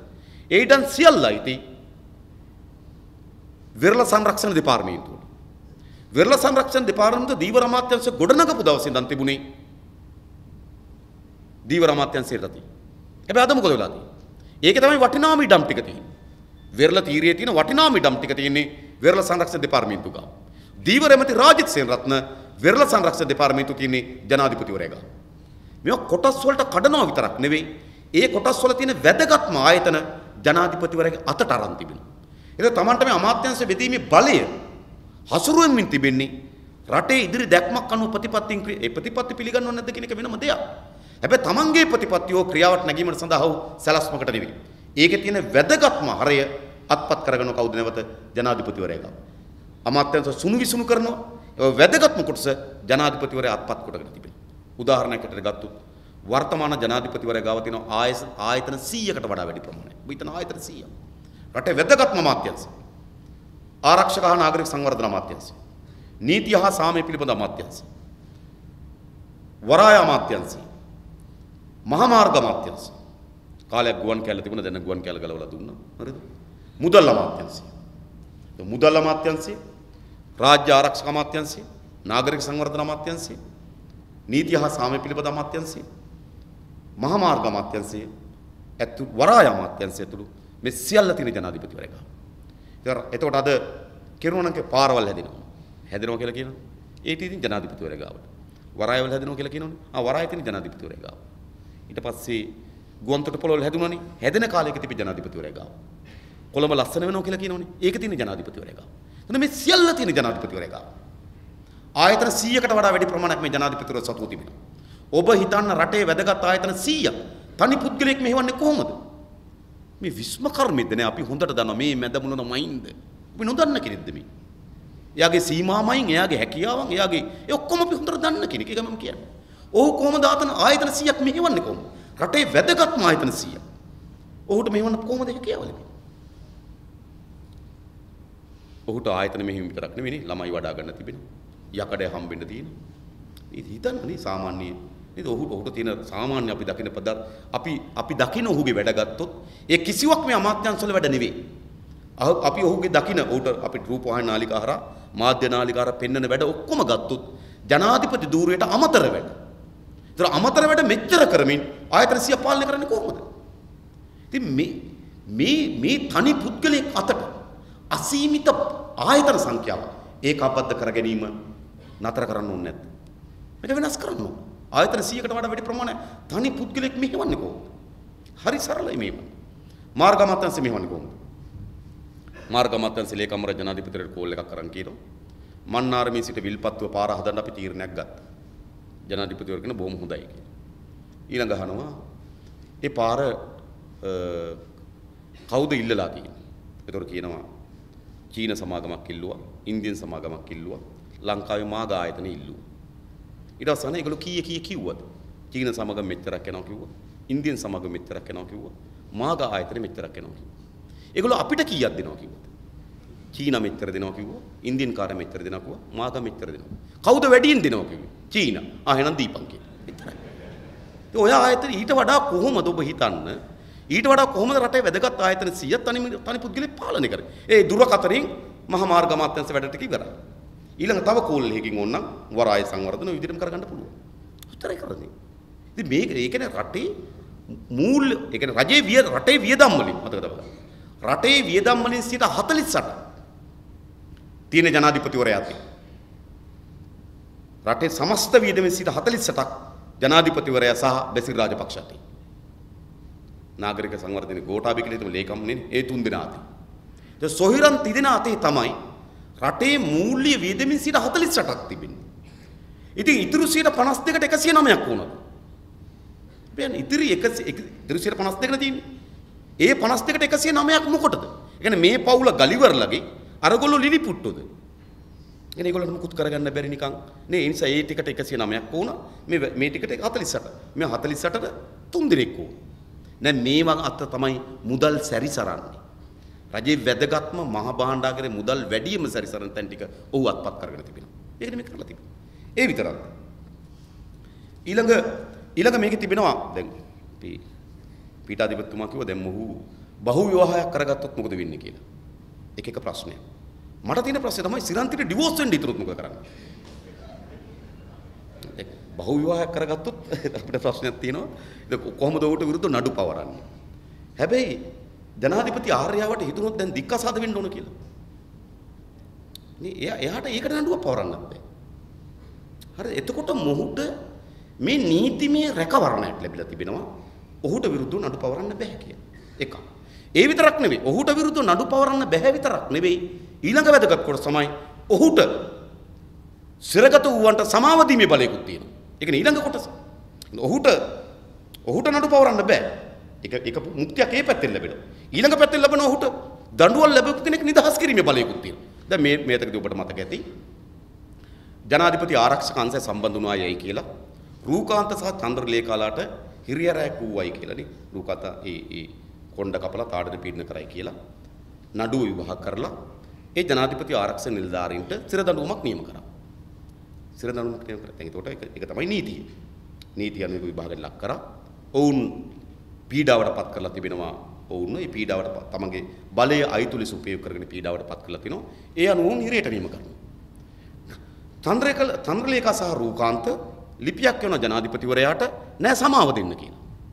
ඒතර ජනාධිපතිවරයා වුන් එළියට දානවා. එහෙම නීතියක් තියෙනවා රටේ. ඒක පීඩාවටපත් උනේ චන්ද්‍රලේඛා රූකාන්ත තමයි. හැබැයි දඬුවම ලැබී තිබෙන රටේ නීතියට අනුව. දඬුවම තියෙන එතනනේ. දැන් එතකොට මෙහෙම නඩුව අහන්න මෙහෙම කිව්වොත් කවුරු හරි අපරාධයකට අහුල්ලලා හිරේ යනවා. ඒ කියන්නේ අපි හිතමු අල්ලපු ගෙදර කෙනා මෙහා ගෙදර කෙනා මරනවා. සිරිපාල සුමනය අයියෝ ඝාතනය කරනවා. ඝාතනය කරපු වැරද්දට සිරිපාල හිරේ යනවා. සුමනය අයියගේ බිරිඳ ජනාධිපතිවරයාට ලියුමක් කරනවා මගේ ස්වාමියා ඝාතනය කරාට කමක් නැහැ. මේ සිරිපාල එළියට දාන්න කියලා. එළියට දාන්න පුළුවන්. ඒක සුමනදාසගේ බිරිඳගේ ප්‍රශ්නයක් නෙවෙයි. ඒකේ පීඩාවටපත් වෙන බිරිඳ වෙන්න පුළුවන්. හැබැයි ඒක රටේ නීතිය පිළිබඳ ප්‍රශ්නයක්. ඉතින් එහෙම වුණාම මොකද වෙන්නේ? කවුරු හරි දෙන්නේ බංකුවඩ වාඩි බෝක්කුවකට වාඩි වෙනවා. වාඩි වුණා මචං එදා මං අතින් වැරද්දක් වුණා. නේද? මගේ සොහිරා හිරේ ඉන්නවා. ඔයාගේ සොහිරෙක්ව ඝාතනය කරලා මං ඔයාට මෙච්චර දෙන්නම්. ඔයා ලියුමක් දාන්න ජනාධිපතිවරයාට මගේ සොහිරා නිදහස් කරන්න කියලා. ඉතින් මෙහෙම වෙනවා නීතිය. ඇයි මේක උපයෝග කරගත්තේ? එතකොට මේ චන්ද්‍රලේඛලා යවන ලිපියකින් ජනාධිපතිවරයාට අයිතියක් නැහැ එළියට දාන්න. එහෙම කරන්න බෑ. ඒක චන්ද්‍රලේඛාගේ රූකාන්තක ප්‍රශ්නයක් නෙවෙයි. ඒක ඇවිල්ලා රටේ නීතිය පිළිබඳ ප්‍රශ්නයක්. හැබැයි මෙතන තියෙන්නේ මොකක්ද? මේක දේශපාලන ගත්තොත් තියෙන්නේ චන්ද්‍රිකා කුමාරතුංග මෙතන ජනාධිපතිවරුන්ට එනවා වගේ කියලා අදහසක් තිබුණා රටේ. එතකොට ඔන්න දානවා ගුණ්ඩුවක්. නෑ ඔයා බලේ ඉන්න කාලේ ඔයාගේ කණ්ඩායම යොදවලා ඔයා මේ වගේ අපරාධ කරලා තිනවා. එව්ව මම විභාග කරලා හිරේ දැම්ම කියලා පෙන්නනවා. මේකනේ මේ වොමනාව තිබුණේ. ඉතින් ඒ වොමනාවට තමයි එයා උපයෝග කරගෙන තමන්ට තිබෙන බලය. කවුද නිදහස් කරේ කියලා බලන්න. නේද? අපි දන්නවා දැන් අපි හැමදාමත් කියන්නේ අමාත්‍යවරුගේ බිරිඳ කාන්තාව දෙදෙනෙක් ඝාතනය කළා හිරේට නියම වෙලා තිබුණා. කාන්තාව දෙදෙනෙක් ඝාතනය කරපු වරදට ඒ බිරිඳ ජීවිතාන්තය දක්වා හිරේට නියම වුණා. ජනාධිපතිවරයා මොකද කරේ? ජනාධිපති පොදු සමාජයට එළියට දැම්මා. මහනුවර හිටපු නගරාධිපතිවරයා මහජන මුදල් ලක්ෂ 5ක් හොරකම් කිරීමේ වරදට කොළඹ මහාධිකරණ නඩුවක් තිබුණා. විත්තිකාරු නැංගුවා විත්ති කූඩුවට විනුසුරුතුමිය කිව්වා මහජන මුදල් ලක්ෂ 5ක් හොරකම් කිරීමේ වරදට බරපතල වැඩ සහිත අවුරුදු 5ක් කිර දඬුවම් කිව්වා. දැන් මොකද්ද වෙන්න ඕන? විත්තිකරුවා විත්ති කූඩුවෙන් බැහැලා බන්ධනාගාර බස් එකට නගින්න ඕන හිරගෙදර යන්න. විනාඩි 20ක් විතර යනවා ලියුම් වගේක් තියෙන අස්සම් කරලා නේ ලිපි වගේක් තියෙන අස්සම් කරලා හිරියට යන්න බස් එකට නගින්න. විනාඩි 20යි යන්නේ. විනාඩි 20 ඇතුළත මොකද උනේ? ජනාධිපතිවරයාගේ ලියුමක් ආවා ජනාධිපති පොදු සමාව. අඩුම තරමේ හිරියට නෙවෙයි බන්ධනාගාර බස් එකට නැංගිනේ. විනාඩි 20යි. මේ මහජන මුදල් ලක්ෂ 5ක් වරකම් කිරීම වරද. ඇයි එහෙම නඩුව විසඳුනේ? මේ කේසර සේනානායක හිටියේ එක්සත් ජාතික පක්ෂයට නගරාධිපති පහුගිය ජනාධිපතිවරණයේදී රාජපක්ෂ ජනාධිපතිවරයාගේ වේදිකාවට නැංගා. ඒතර ඔහුගේ වේදිකාවට නගිනකොට ඔහු මොකද කරන්නේ? ඔහු ඉල්ලාස් කරගන්න. එහෙම නැත්නම් නිදහස් කර. එහෙම නැත්නම් පොදු සමාවද. මේකනේ සිද්ධ වෙලා තියෙන්නේ. ඒ නිසා මේ ලැබී තිබෙන බලය නැත්නම් සමහර එක් නා බලය තිබුණාට කමක් නැහැ. මේ නේද? මේගොල්ලෝ ක්‍රියාත්මක වෙන්න හොඳ නම් අපිට මොකෝ නෑ. එහෙම නෙවෙයි. මේ ලැබී තිබෙන බලය ඔවුන් අද උපයෝග කොටගෙන ඉන්නේ. අත්තිස්සේ පෞද්ගලික බල අරමුණු සාක්ෂාත් කර ගැනීම සහ ආරක්ෂා කර ගැනීම වෙනවා. ඒ විතරක් නෙවෙයි. දැන් තොරතුරු දැන ගැනීම. දැන් ඊට පස්සේ කියන පාර්ලිමේන්තු උත්තරීතරය කියන පාර්ලිමේන්තුවට සියල්ල කියන්න ඕන කියලා. මම පහුගියදා පාර්ලිමේන්තුවේ ප්‍රශ්නයක් ඇහුවා 2005 සිට 2013 දක්වා ජනාධිපතිවරයා ජනාධිපති කමිෂන් සභා කීයක් පත් කරලා තිබෙනවද කියලා. දිනේෂ් ගුණවර්ධන පිළිතුරු ලබා දීලා කිව්වා ජනාධිපති කොමිෂන් 17ක් පත් කරලා දෙනවා කියලා කිව්වා. ඊළඟ මම ඇහුවා මේ 17ට කොච්චර වියදමක් ගියාද කියලා. දිනේෂ් ගුණවර්ධන අමාත්‍යවරයා කිව්වා ඒකට කෝටි 27ක් ගියයි කිව්වා. ඒ කියන්නේ ජනාධිපති කොමිෂන් 17ට ඒ කොමිෂන් සභාව වෙනුවෙන් වැය කරලා තියෙනවා මිලියන 270ක්. ඒ කියන්නේ කෝටි 27ක් වැය කරලා තියෙනවා. ඒතර ඊළඟ මම ඇහුවා එහෙනම් ඒ කොමිෂන් සභාව වාර්තා පාර්ලිමේන්තුවට ඉදිරිපත් කරනවද? ඒ කියන්නේ වැදගත්. මොකද මහජනයාගේ මුදල් වියදම් කරලා කොමිෂන් සභාව පිටවලා තිබෙනවා නම් ඒ කොමිෂන් සභාව වාර්තා පාර්ලිමේන්තුවට ඉදිරිපත් කරනවද කියලා. ඔහු කියන්නේ එහෙම බැඳීමක් නැහැ. ඒ කොමිෂන් සභාව තියෙන ජනාධිපතිවරයාට බාර දීමට පමණයි. නීතිය නෑ කිව්ව පාර්ලිමේන්තුවට දෙන්න කියලා. ඉතින් පාර්ලිමේන්තුවට දෙන්න කියලා නීතියේ නැති හින්දා තමයි ඉල්ලන්නේ. නීතිය තියෙනවා නම් දෙනවනේ. ඒතර ඉල්ලන්න ඕනේ නැහැ. දැන් අපි හොත් වරායේ සභාපතිවරයාගේ නම මොකද්ද කියලා නීතියක නෑ වරායේ සභාපතිවරයාගේ නම පාර්ලිමේන්තුවට කියන්න ඕන කියලා. නමුත් අපිට අහන්න පුළුවන්. අහපුවාම මේක දෙන්න ඕන. හැබැයි මේවා දෙන්නේ නෑ. ඉතින් මේ මොකද්ද කරන්නේ? හැම වෙලාවෙම මොකක් හරි රට ආందోලන සිද්ධියක් ආපුවාම එතුමා විසින් ජනාධිපති කොමිෂන් සභාව පිටවනවා. ඉතින් අපිට අයිතියක් තියෙන වාර්තාවේ මොනවද තියෙන්නේ කියලා දැනගන්න. රතුපස්වල වාර්තාවේ මොකද්ද තියෙන්නේ? කටුනායක වාර්තාවේ මොකද්ද තියෙන්නේ? හලාවත ඝාතනයේ වාර්තාව මොනවද තියෙන්නේ? මේව දැනගන්න අයිතියක් නැද්ද මහජනයාට? දැන් මොකද්ද කරලා තිබෙන්නේ? අඩුම තරමේ මේ වාර්තා පාර්ලිමේන්තුවට දෙන්නේ. ඒ වගේම අපි එක වෙලාවකදී ප්‍රශ්නයක් ඇහුවා. ජනාධිපතිවරයා පහුගිය අවුරුදු 5 ඇතුළත විදේශ සංචාරක කීයක යෙදුනද? ඒ විදේශ සංචාර සඳහා කී දෙනෙක් අරගෙන ගියාද? ඒ සඳහා දරන ලද වියදම කොච්චරද කියලා. ලැබුණු ප්‍රතිලාභ මොනවද? ඒක අපිට දැනගන්න අයිතියක් තියෙනවා. ජනාධිපතිවරයා විදේශ සංචාර කොච්චර යෙදුනද? කී දෙනෙක් අරගෙන ගියාද? කීයක් මුදල් වියදම් වුණාද? රටට ලැබුණු ප්‍රතිඵල මොනවද කියලා. ප්‍රතිලාභ මොනවද? ඒක මේ රටේ ජනයාට දැනගන්න අයිතියක් තියෙනවා. හැබැයි දිනේෂ් ගුණවර්ධන මොකද්ද කියන්නේ? රාජ්‍ය ආරක්ෂක හේතුන් මත ඒක කියන්න බෑ. මේ ගියපු ගමන් ගිහිල්ලත් ඉවරයි. ගිහිල්ලත් මාස 3ක් හොඳේ. මාස 3 4 අවුරුදු 5ක් ඇතුළත ප්‍රශ්නේ. නමුත් ඒ කිසිවක් දෙන්නේ නැහැ. දැන් මොකද්ද මේ කරලා තිබෙන්නේ? මේ ජනාධිපතිවරයා සතු ඒ කියන්නේ ජනාධිපතිවරයාගේ ක්‍රියාකාරකම් නීතියෙන් Tamanට ලිහිල් කරලා තියෙනවා විතරක් නෙමෙයි කටයුතු කරන්න ඔහුගේ ක්‍රියාකාරකම් වල ප්‍රතිලාභවත් පාර්ලිමේන්තුවට දැනගන්න අයිතියක් නැහැ අද. එතන ගෙනලා තියෙනවා. මේ සඳහා විපක්ෂ විසින් ඉදිරිපත් කරලා තොරතුරු දැනගැනීමේ පනත. ඒ තොරතුරු දැනගන්න අයිතියක් තියෙනවා. දකුණු අධිවේගී මාර්ගයට කීයක් ගියාද? කොන්ත්‍රාත් සමාගම තෝරාගත්තේ කොහොමද? හදලා ඉවර වෙන්නේ කවරක්ද? පොලි අනුපාතකයේ කොච්චරද කියලා අපිට දැනගන්න අයිතියක් තියෙනවා. මේ අපිට බදු ගහලා දඩ ගහලා උපනසාතික මනසාතික විවාහසාතික ගාස්තු වැඩි කරලා එකතු කරගන්න ධනය මේ. ඒ ධනය තමයි මේ වියදම් කරන්නේ. ඒ විතරක් නෙමෙයි අපි අනාගතේ උකස් කරමින් තමයි මේ ණය අරගෙන තිබෙන්නේ. අපිට දැනගන්න අයිතියක් නැද්ද? අධිවේගී මාර්ගයට කොච්චර ගියාද? ඒක ටෙන්ඩර් කැඳවලා දුන්නේ. ණය ලබා ගත්තේ කොහෙන්ද? ණය පොලි අනුපාතකයේ කවරින්. හදලා ඉවර වෙන්නේ කවරක්ද? කවදාද? ඒක අපිට දැනගන්න අයිතියක් තිබෙනවා. ඒ නිසා මේ අයිතිය තහවුරු කරන පනතක් තමයි තොරතුරු දැනගැනීමේ පනත පාර්ලිමේන්තුවට ඉදිරිපත් කරන්නේ. සාමාන්‍යයෙන් අපේ රටේ පාර්ලිමේන්තුවට පනතක් ඉදිරිපත් කරාට පස්සේ පාර්ලිමේන්තුවට පනත ඉදිරිපත් කරනවා. ඊට පස්සේ පක්ෂ නායක රැස්වීමේදී සති දෙකක් ගියාට පස්සේ පක්ෂ නායක රැස්වීමේ සාකච්ඡාවට බඳුන් කරලා ඒ පනත විවාදයට ගන්න කවදද කියලා තීරණය කරනවා. විවාදය අරගෙන ඉවර වෙලා පක්ෂෝ ඡන්දෙ දෙනවා, විපක්ෂෝ ඡන්දෙ දෙනවා. පක්ෂ ඡන්ද වැඩි නම් පනත සම්මත වෙනවා. ඔක සාමාන්‍යගත පාර්ලිමේන්තු ක්‍රියාදාම. හැබැයි තොරතුරු දැනගැනීමේ පනත පාර්ලිමේන්තුවට ඉදිරිපත් කරාට පස්සේ මොකක්ද උනේ? විවාදයට ගිහිලා ඡන්ද විමසීම කරා නෙමෙයි. ආණ්ඩුව විසින් ඇහුවා මේ පනත දාන්න දෙනවද නැද්ද කියලා ඡන්දයක් ගත්තා. දැන් පනත විවාදයට අරගෙන ඒක හොඳද නරකද කියලා ඒක පාස් කරන එක හෝ ඒක ඉවත් කරන එක වෙනම දෙයක්. හැබැයි පනත ඉදිරිපත් කරාට පස්සේ දිනේෂ් ගුණවර්ධන අමාත්‍යවරයා නැගිටලා කිව්වා අපිට ඡන්දයක් ඕන කියලා. මේ පනත ඉදිරිපත් කරන්න දෙනවද නැද්ද? බහුතරය ඉන්න මේ පැත්තට සම්මත වුණා පනත ඉදිරිපත් කරන්න දෙන්න බෑ කියන යෝජනාව. මේ මිනිස්සු වෙලා. ඒකනේ මේ තොරතුරු වසන් කරනව පමණක් නෙවෙයි. ඒ තොරතුරු ලබා ගැනීම සඳහා දරන ප්‍රයත්නයන් පවා මේ ආණ්ඩුව අවුරන. ඒ විතරක් දැන් බලන්න දැන් මේ ඡන්දේ තියෙනවා. දැන් මේ ඡන්දේ තියෙනකොට ඌවේ පළාතේ මහ ඇමතිවරයා කවුද? සසේන්ද්‍ර රාජපක්ෂ ඒ යුව රජතුමා. ඒකට මම ඇහුවා පහුගියදා පාර්ලිමේන්තුවේ ජනාධිපතිවරයා කාර්ය මණ්ඩලය කවුද කියලා. ඔහු කියනවා ජනාධිපති කාර්ය මණ්ඩලය හැටියට එතුමා සඳහන් කරලා මට කිව්වා ජනාධිපති ලේකම් ලලිත් පීරතුංග, ගාමිණී සෙනරත් මහතා ජනාධිපති කාර්ය මණ්ඩල ප්‍රධානී, සසේන්ද්‍ර රාජපක්ෂ ජනාධිපති පෞද්ගලික ලේකම්. ඒතර දැනුත් ජනාධිපතිවරයාගේ පෞද්ගලික ලේකම් කවුද? සසින්ද රාජපක්ෂ. ඔබ දන්නවා ඔය ඇමතිවරුගේ පෞද්ගලික ලේකම්ට තියෙන බලය කවරෙක්ද කියලා. ජනාධිපතිවරයාගේ පෞද්ගලික ලේකම්ටත් එහෙම තමයි. ඒතර ඔහු මේ මැතිවරණයට ඉදිරිපත් වෙමින් තිබෙන්නේ. මේ මැතිවරණයට ඉදිරිපත් වෙමින් තිබෙන්නේ ජනාධිපතිවරයාගේ පෞද්ගලික ලේකම් ලෙස. ඒ නිසා තමයි ජනාධිපති කාර්යාලයේ තිබෙන ඩිෆෙන්ඩර් රථ මොනරාගල කරකෙන්නේ. ඔහු පෞද්ගලික ලේකම්වරයා. ඒ නිසා තමයි ජනාධිපතිවරයා සතු තියෙන බලයන් ක්‍රියාත්මක වෙමින් මොනරාගල ඉන්න වයිස මහත්තයා මාරු කරන්නේ. ඒ මොනරාගල වයිස මහත්තයා මාරු කරා. එතන මේ ඔක්කොම මේ ජනාධිපතිවරයා සතු ඉන්නේ මේක. මම ඔය ජනාධිපතිවරයා කාර්ය මණ්ඩල කීයක් ඉන්නවද කියලා. ජනාධිපතිවරයා කාර්ය මණ්ඩල ඉන්නවා 1348ක්.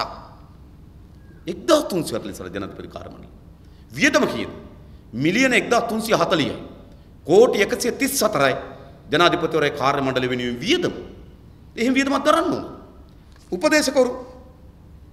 උපදේශකවරු ඒ කියන්නේ ඇඩ්වයිසර්ලා ඉන්නවා 35 දෙනෙක්. ඊළඟ කන්සල්ටන්ට්ලා ඉන්නවා 13 දෙනෙක්. ඒක මම දන්නේ. ඇඩ්වයිසර් ඉන්නවා 35, කන්සල්ටන්ට් ඉන්නවා 13ක්. සම්බන්ධීකරණ ලේකම්වරු ඉන්නවා 27 දෙනෙක්. සම්බන්ධීකරණ නිලධාරීන් ඉන්නවා 19 දෙනෙක්. සම්බන්ධීකාරක ඉන්නවා 55 දෙනෙක්. මොකද්ද මේ කරන්නේ? නේ සම්බන්ධීකරණ ලේකම් 27යි, සම්බන්ධීකරණ නිලධාරී 19යි, සම්බන්ධීකාරකවරු 55යි. උපදේශකවරුන්ගේ වැටුප විතරක් කෝටි 4යි. සම්බන්ධීකරණ ලේකම්වරුන්ගේ වැටුප විතරක් 2 කෝටි 70 ලක්ෂයයි. මේ රට මෙහෙම දරන්න ඕන. මෙහෙම දරන්න ඕන. මේ මම ඊට පස්සේ ආවෝ මේ 1348 කොහෙද ඉන්නේ කියලා. ඒක දැනගන්න ඉපේ. මම අරලියගහ මන්ත්‍රිය ඇවිල්ලා නේද? ඒ අරලියගහ මන්ත්‍රිය අපි දෙමු අරලියගහ මන්ත්‍රිය ජනාධිපති මන්ත්‍රිය මේ ජනාධිපති ලේකම් කාර්යාලයේ උඩරිම මේගොල්ලෝ ඉන්න පුළුවන් තැන් තුන. ඉතින් ඔය තැන් තුනේ හිතන්නකෝ 1348ක් දාන්නේ කොහොමද කියලා.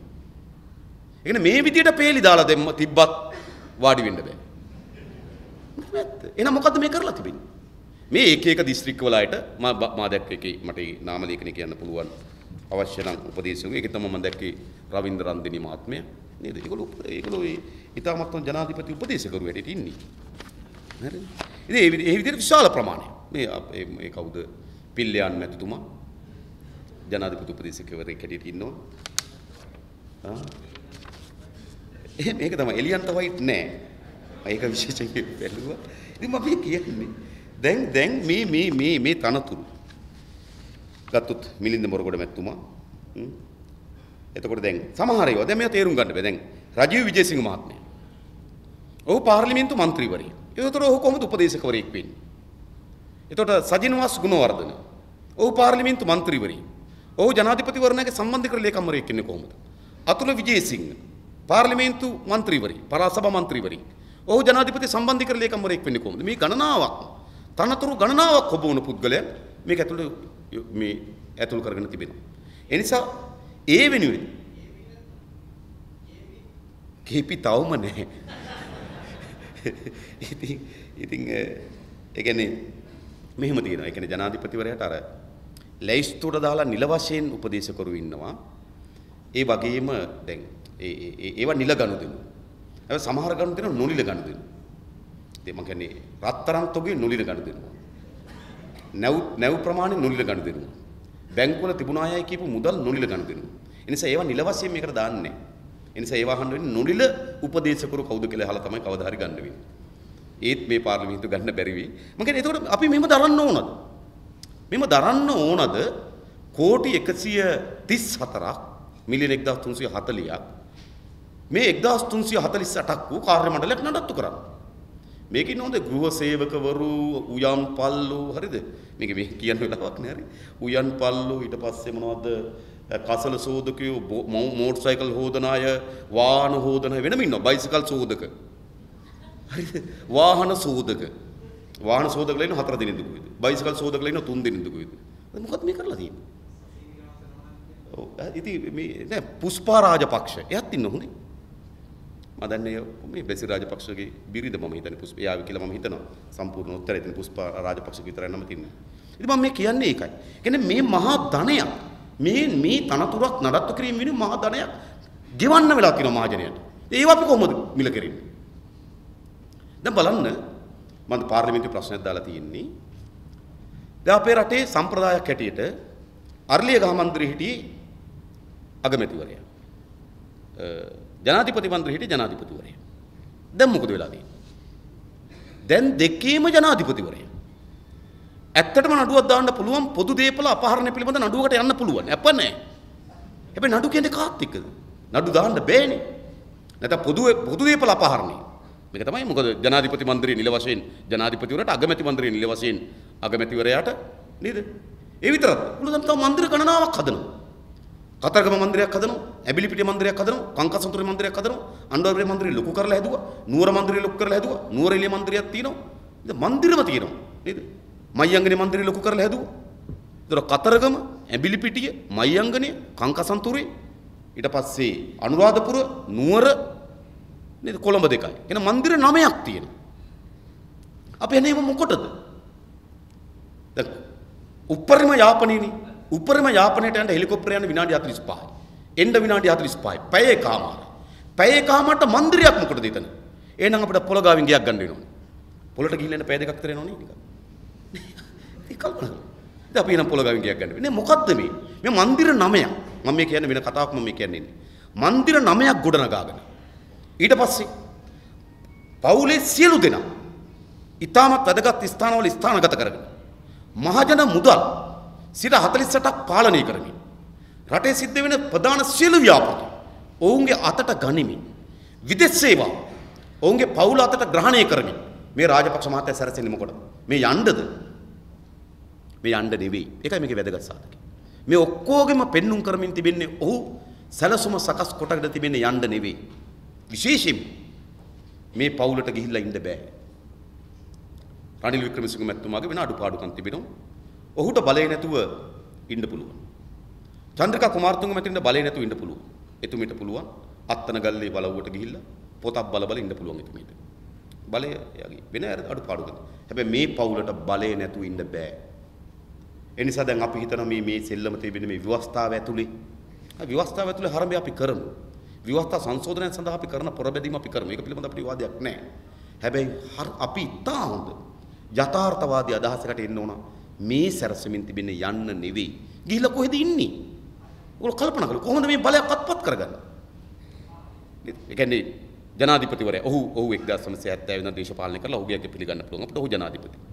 චමන් රාජපක්ෂ ඔහු සැලකිය යුතු කාලයක් දේශපාලනය කරලා ඔහු කතානායක. රයිට් ඒවා පිළිගන්න පුළුවන්. ඒවා හොඳ දේශපාලනයේද වැරදි දේශපාලනයක වෙනම දෙයක්. නමුත් ඒවා අපිට පිළිගන්න පුළුවන් නේ.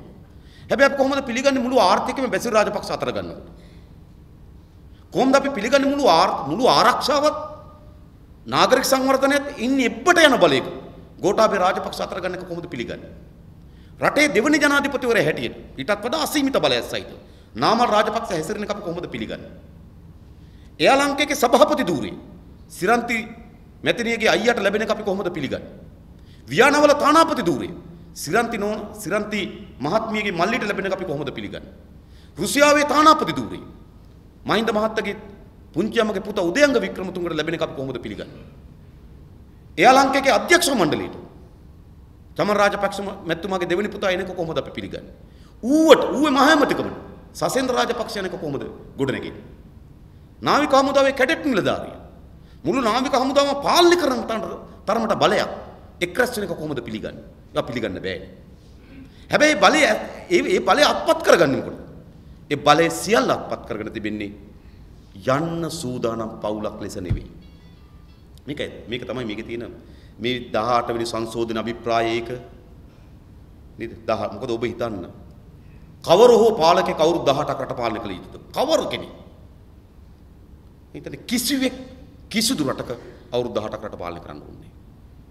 පරම්පරාවක් එක පුද්ගලයෙක් රට පාලනය කළ යුතුද? අවුරුදු 18ක්. නේද? ඉපදෙනකොට අවුරුදු 5ක්. අවුරුදු 23ක් වනදී. ඒ කියන්නේ කසාදයක් බඳිනදී එක පාලකෙක්. මරණ තෙක් තව පාලකෙක්. ඉතින් හරියද නැද්ද? ඒ කවර ගණේ පාලකෙකුටවත් අවුරුදු 18ක් රට පාලනය කරන්න ඉඩ නොදිය යුතුයි. හැබැයි අවුරුදු 18ක් රට පාලනය කරනවා කියන්නේ මොකද්ද? ඒ තමයි සමස්තය අත්පත් කරගන්නවා කියන්නේ. අද සමස්තය අත්පත් කරගෙන තිබෙන්නේ. අද මොනතරම්ද කියලා මම වගකීමෙන් කියන්නේ. හමුදාවේ සොල්දාදුවන් ඡන්දයට යවනවා. කවද්ද එමුනේ? ඔහු බැරක් වලට මේ හමුදා කඳවුරු සීමා වෙච්ච පුත්කලයා. ප්‍රධාන කඳවුරුෙන් 6 ප්‍රධාන කඳවුරු කීපෙන් 6 දෙනා බැගින් අරගෙන බණ්ඩාරවල දෙනිපිටිය කියන හමුදාව හිටපු නිලධාරියෙක්ගේ මැතිවරණ ව්‍යාපාරයට යවලා තියෙනවා 36 දිනක්. ඒතර නිලව දැන් ඒ කියන්නේ හමුදාව වක්‍රව උදව් කරන එක නේ අනිත් අයට ගහනකොට අහක බලයි යන එක ඕවා ඒක තමයි අපේ රටේ තිබුණේ. හැබැයි අද ඒක නෙවෙයි. නිල වශයෙන් දේශපාලන සම්බන්ධ වෙනවා.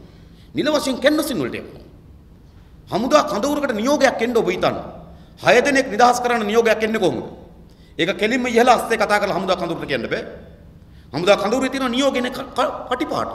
ඉතින් උඩ සිට පහළ දක්වා හමුදා කඳවුරේ CEO දක්වා උඩ සිට පහළ දක්වා මේ පණිවිඩය ගලාගෙන එන්න උනා. ඒ නිසා පහළ දක්වා මේ සියලු දෙනා මේ පණිවිඩ අනුගත වෙන්න උනා. ඒ උඩ සිට පහළ දක්වා මේ පණිවිඩය පිළිගන්න උනා. ඒක මොකද කරලා තියෙන්නේ? මේ යන්නද? මේ යන්න නෙවෙයි. ඒ නිසා අපේ ව්‍යවස්ථා සංශෝධනය පිළිබඳව ප්‍රජාතන්ත්‍රවාදය පිළිබඳව මහාන මිනිකම් පිළිබඳව අපිට ලොකු සාකච්ඡාවක් කතාවතක් කරගන්න පුළුවන් වෙයි. මේ ව්‍යවස්ථාව මීට වඩා වෙනස් කරගන්නේ කොහොමද? ප්‍රජාතන්ත්‍රවාදී ව්‍යුහයන් අපි පුළුල් කරගන්නේ කොහොමද? ඒ සඳහා අපි ඉඩකඩ විවෘත කරගන්නේ කොහොමද? මේ ඇවිල්ලා තියෙන ඒක ඉතාමත් හොඳ අවස්ථාවක්ද? අපි ජයම්පති මැතිතුමා කිව්වා වගේ මේ අවස්ථාව අත්තරනොත් අපිට කාලෙකින් ආය අවස්ථාවක් එන්නේ නැද්ද? ඒවා සාමාන්‍ය දේශපාලනයේදී හරි. හැබැයි මේක සාමාන්‍ය දේශපාලනයක් නෙවෙයි. ඒක ශිෂ්ටත්වය සහිත පාලනයකදී හරි. මේක ශිෂ්ටත්වය නෙමෙයි මේක අශිෂ්ට පාලනය. අශිෂ්ටත්වයට අපේ රට ඇවිල්ලා තියෙනවා. සියල්ල උවත්පත් කරගෙන තිබෙනවා. අධිකරණය ඉතා වගේ තාමත් තොරතුරු සහිතව කියන්නේ. සිනානි බණ්ඩාරනායක මැතිතුමිය නිරපා හැරීමට ප්‍රධාන සාධකයේ බවට පත් වුණු බව අද සාක්ෂි සහිත කියවෙනවා. මොකක්ද? මේ 18 වෙනි සංශෝධනයේ වැරද්ද නිවැරදි කර ගැනීම සඳහා දක්වන ලද කරන ලද ඉල්ලීම් ඉවතලා යමු. ඒක තමයි ප්‍රධාන කරුණ. අද ගොඩක් තැන්වල මහේස්ත්‍රාත්වරු බය කරලා තිබෙනවා. මොකද ඇත්ත? නඩුවක් දෙනකොට කොහෙද තීරණයක් දෙනකොට කොහෙද කියලා බලන්න පුරුදු වෙලා තිබෙනවා. සාමාන්‍ය ශේෂ්ඨාධිකරණ විනිසුරුවන්පත් වෙනවා. පුද්ගලික නීතිඥවරු හැටියට හිටපු අය ඇවිල්ලා ශේෂ්ඨාධිකරණ විනිසුරුවන් හැටියටපත් වෙනවා. ඒ නිසා මේ අත්පත් වී තිබෙන කවර අධිකරණයක් මේ රාජපක්ෂ ජනාධිපතිවරයා විසින් ගිල ගන්නා ලද අධිකරණ පද්ධතියක් තිබෙනවා. පාර්ලිමේන්තුවත් එහෙමයි. පාර්ලිමේන්තු ඇමතිවරුන්ගේ 18කට ආසන්න ප්‍රමාණයකින් වංචා දූෂණ විමර්ශන කොමිසම සභාවේ විමර්ශනය කරමින් තිබෙනවා. 18ක්. අද වංචා දූෂණ විමර්ශන කොමිසම සභාවේ පරීක්ෂණ කරමින් තිබෙනවා. Tamanට එකඟ නැහැ වගේ හැඟෙනකොට Tamanට යම් තමන්ගේ මතයට තමන්ගේ ක්‍රියාමාර්ග වලට යම් පටහැනි වගේ කටයුතු කරනවා කියලා දැනෙනකොට ඔව් සියල්ලම වංචා දූෂණ විමර්ශන කොමිසම සභාවේ තියවනවා. යවල ෆයිල් එක වහනවා. විභාග කරලා ෆයිල් එක තියලා තියෙනවා. දැන් අපි අහුවන ඇමතිවරු ගණනාවකගේ ෆයිල් ගියානේ. රෝහිත අබිගුණවර්ධන මහත්මයාගේ මන්ත්‍රීවරයාගේ ෆයිල් එකක් ගියා. වංචා දූෂණ විමර්ශන කොමිසම කට උත්තරයක් ගන්න ලෑස්ති කරා. මොකද අවසන් ප්‍රතිඵලය? මහින්දානන්ද අමාත්‍යවරයාගෙන් කට උත්තරයක් ගත්තා. මොකද අන්තිම ප්‍රතිඵලය? කට උත්තරය අරගෙන බය කරලා නතර කරලා තියෙනවා. එදා වංචා දූෂණ විමර්ශන කොමිසම සභාවත් අද තමන්ගෙන් ගිලිහි යන බලය ආරක්ෂා කර ගැනීම සඳහා තමන්ගේ මෙවලම බවට පත් කරන් තිබෙනවා. පාර්ලිමේන්තුවත් එහෙමයි. පාර්ලිමේන්තුවත් මුළුමනින් යටපත් කරලා තමන්ට අවශ්‍ය පරිදි ඒක ක්‍රියාත්මක වෙමින් තිබෙනවා. රේගු දෙපාර්තමේන්තුවත් එහෙමයි. ඔයාලා බලන්න. රාජ්‍ය සේවකයන්ට වාහන පර්මිට් එක විකිණීමේ අවසරයක් ලැබුණා. රාජ්‍ය සේවකයන්ට ඒක සතුට පිනායන කරුණක් වෙන්න පුළුවන්. හැබැයි ඒක හොඳද නරකද කියලා අපේ විවාදයක් තියෙනවා. රාජ්‍ය සේවකයන්ට ලැබුණු පර්මිට් එක විකුණන්න අවසර දුන්නේ අයවැය ලේඛන ඉදිරිපත් කරේ නොවැම්බර් මාසේ 8. එහෙනම් මේක අයවැය යෝජනාවක් හැටියට එන්න තිබුණා. හැබැයි මේක එන්නේ නොවැම්බර් 15 වෙනිදා. හදිසි ගැසට් නිවේදනයක් හැටියට එන්නේ. ඇයි? ලංකාවේ ප්‍රධාන ලීසින් සමාගම් දෙකක්. සාමාන්‍ය වාහන පර්මිට් එක ලීස් කරන්න බෑ. වාහන පර්මිට් එක අතින් කෙලින්ම සල්ලි බෙදලා වාහනේ ගේන්න. හැබැයි මේ සමාගම් දෙක හොරෙන් ලීස් කරා. මේක රේගු දෙපාර්තමේන්තුවෙන් ඇල්ලුවා. ඇල්ලුවට පස්සේ මොකද කරේ? ඒ දෙදෙනා හදි ව්‍යාපාරිකයන් දෙදෙනෙක් ඒ දෙනා හදිස්සිය ගිහිල්ලා ජනාධිපතිවරට කිව්වා මේක මාට්ටු වුණා කියලා. මොකද කරේ? වාහන පර්මිට් විකිණීම අවුරුදු 3කට අතීතයට බලපාන පරිදි ගැසට් එකක් ගැහුවා. කවුද අවුරුදු 3ක් පස්සට ගිහිල්ලා පර්මිට් එක විකුණන්නේ? හැබැයි ඒ අවුරුදු 3 අතීතයට ගත්තාම තමයි අර ලීසින් කිරීම වළංගු වෙන්නේ. ඒ නිසාද ඒ සියල්ල ඒකයි මේ නීති රෙගුලාසි ගැසට් සියල්ල තමන්ගේ අභිමතාර්ථයට අත්පත් කරගෙන ඉන්න පාලකෙක් මෙයා. ඒ විතර විගණන දෙපාර්තමේන්තුව බලන්න. විගණන දෙපාර්තමේන්තුව මොකද කරලා තිබෙන්නේ? කිසි විගණන විමසුමක් පිළිබඳව හරියාකාරව තීන්දුවක් එතනින් එහාට යන්නේ නැහැ. විගණනයට පුළුවන් විමසුම ඉදිරිපත් කරන්න. එතනින් එහා යන්න ඕන විධායක. ඒ සියල්ල වහන. අද පාර්ලිමේන්තු කෝප් සභාව වාර්තා ගණනාවක් ඉදිරිපත් කරනවා. ඒ කිසිදු වාර්තාවක් එතනින් එහා ගෙන යන තියෙන විධායකට සියල්ල වහන. ඒ නිසාද මුළු රාජ්‍ය යාන්ත්‍රීන් මේවා නිකන් ගොඩ නැගිච්ච ආයතන නෙවෙයි. මේ අපි අසිස්ටත්වයේ හිටපු මිනිස් ප්‍රජාව. එදා රහේ නායකයා තමයි සියල්ල තීරණය කරේ. ඒ ප්‍රජාවේ නායකයා. ඔහු තමයි විවාහය තීරණය කරන්නේ. ඔහු තමයි රැකියාව තීරණය කරන්නේ. ඔහු තමයි බදු ක්‍රම තීරණය කරන්නේ. ඔහු ඒ ගෝත්‍රයේ නායකයා තමයි දඬුවම් දෙන්නේ. ඔහු තමයි නීති හදන්නේ. ඔහු තමයි නීති විභාග කරලා ගන්නේ. ඔහු තමයි දඬුවම් දෙන්නේ. ඒ එදා ගෝත්‍ර යුගයේදී ගෝත්‍රේ නායකයා. හැබැයි මේ ගෝත්‍රේ නායකයා ගන්නලද හැම තීරණයක්ම ඔහු ගෝත්‍රයේ ප්‍රජාවේ යහපත පිණිස තමයි තනි අධිකාරියක් ලෙස හිටියත් ඔහු කටයුතු කරේ. රහේ නායකයා ඒ රහේ අභිවෘද්ධිය ඒ රහේ ප්‍රජාවගේ වමනාව වෙනුවෙන් තමයි Tamanට අධිකාරී බලයක් තිබ්බත් රහේ නායකයා කටයුතු කරේ. අදත් ඒ අසිස්ටත්වයේ යුගයේ තිබුණු ඒ අසිස්ටත්වයේ යුගය මිනිස් ඉතිහාසයේ අවුරුදු දහස් ගණනක් තිස්සේ කරන ලද අරගල සටන් වල ප්‍රතිඵල හැටියට තමයි මේ ආයතන හැදිලා තිබෙන්නේ. මේවා කාගේවත් ඔළුවේ එකපාර නේද එකපාර හීනෙන් ඇති වුණා වගේ ආයතන නෙවෙයි. මිනිස් ඉතිහාසයේ 60 වර්ෂ ගණනාවක් තිස්සේ කරන ලද අරගල කරන දබා ගන්න අත්දැකීම් කරන ලද පරිශ්‍රණ මිනිස් ප්‍රජාවන්ගේ මහා බලයක් හැටියට තමයි මේ ආයතන පද්ධති ගොඩනැගිලා තිබෙන්නේ. නීති හදන පාර්ලිමේන්තුවක්, ඒවා පරීක්ෂාවට භාජනය කරන අධිකරණ පද්ධතිය, ඒවා ක්‍රියාවට නගන්න විධායකයා, ඒවා හරියට එනවද කියලා සිද්ධ වෙනව නම් කොමිෂන් මේ වංචා දූෂණ විමර්ශන කොමිෂන් සභාවක්, විගණනය කරන්න විගණන ආයතනයක්, දේශීය ආදායම්පත් දෙපාර්තමේන්තුවක්, රේගු දෙපාර්තමේන්තුවක්. මේවා නිකන් හැදුනා නෙවෙයි. මේ මිනිස් ශිෂ්ටාචාර 7 වර්ෂ ගණනාවක් තිස්සේ කරලද අරගලවල ප්‍රතිඵල මත තමයි මිනිස් සමාජයේ මේ ශිෂ්ටත්වය කරා ආවේ. අද රාජපක්ෂ අපේ පාලන නැවත අශිෂ්ටත්වය කරා කැඳවගෙන යනවා. රජ නම් මම කියන දේ රාජ්‍ය වාක්‍යය. මේකයි රාජපක්ෂ කෝකම. ඒ සියල්ල සුනිවිසුණු කරලා තිබෙනවා. මේ විවස්ථාවෙන් ලැබී තිබෙන බලය පමණක් නෙවෙයි. ඒක මේ වැදගත් තියෙන්නේ. දැන් අපි මේ සාකච්ඡානේ විවස්ථා රාමුව ඇතුළේ. හැබැයි රාජපක්ෂ ජනාධිපතිවරයාද කටයුතු කරමින් තිබෙන විවස්ථාවෙන් ලැබී තිබෙන බල සීමාවේ පමණක් නෙවෙයි. ඒතර අපිට දාන්න පුළුවන් අඩුම තරමයට ප්‍රේම කොටුවක් තියෙනවා. දැන් සෙල්ලම් ඕන තරම් බෝල ගහන එක කොටුවක් තියෙනවා. ඒ කොටුවෙන් එහා පයින්න බෑ. ඒකේ නාඩු ක්‍රම විවස්ථාව කියන කොටුවනේ. හැබැයි ජනාධිපතිවරයාට එම් බවුන්ඩරි තියෙනවද? එම සීමා මායිම් තියෙනවා. එයා මොකක් හරි සෙල්ලම් කරන්නේ කොටුවකද? නෑ අඩුම තරමේ අපිට මේ විවස්ථාවට අනුව තියෙන විධායක බලය විවස්ථාවට අනුවට ඔහුට පැවරී තිබෙන බලය නම් අඩුම තරමේ වර්තමාන ජනාධිපතිවරයාට විවස්ථාව තුල රාමුව කියන කොටුවවක් තියෙනවා. ඒක මම කියන්නේ හොඳයි කියන එක නෙවෙයි. නමුත් එහෙම කොටුවක් තියෙනවා. ඒ කොටුව ඇතුලේ තමයි විවස්ථාව රාමුව ඇතුලේ තමයි ඔහු සෙල්ලම් කරන්නේ. හැබැයි වර්තමාන ජනාධිපතිවරයාට ඒව වැඩක් නැහැ. ඔහුට බවුන්ඩරි නැහැ. ඔහුට සීමාවක් නැහැ. ඔහුට බැඳීම් නැහැ. ඔහු තනි අයාලේ හතර දිගටම තමන්ට අවශ්‍ය විදිහට පහර එල්ල කරමින් තමන්ට අවශ්‍ය විදිහට යටපත් කරමින් රට පාලනය කරමින් තිබෙනවා. මේ විවස්ථාවේම ප්‍රශ්නයක් පමණක් නෙවෙයි. මේ විවස්ථාවෙන් ලැබී තියෙන අසීමිත බලය පමණක්ම නෙවෙයි. රාජපක්ෂයේ බලය තමන්ට ඕන විදිහට අර්ථකථනය කරමින් තමන්ට ඕන විදිහට හසුරුවමින් තිබෙනවා. ඒ නිසා මේ පාලනේ මේ සඳහා අවශ්‍ය වන වළංගුතාවය 18 වෙනි සංශෝධනය ආරාත්පත් කරගත්තා. ඒක හරි. ඒක එයා වමනාව 18 වෙනි සංශෝධනය ආරාත්පත් කරන් තිබෙනවා. නමුත් මේ පාලනේ තිබෙන්නේ මේ නීති රාම, මේ මැතිවරණ, මේ පොදු අපේක්ෂක, මේ පොදු මැති ක්‍රියාවලිය ඒව ASCII සෙල්ලම් කරන එකක් නෙවෙයි.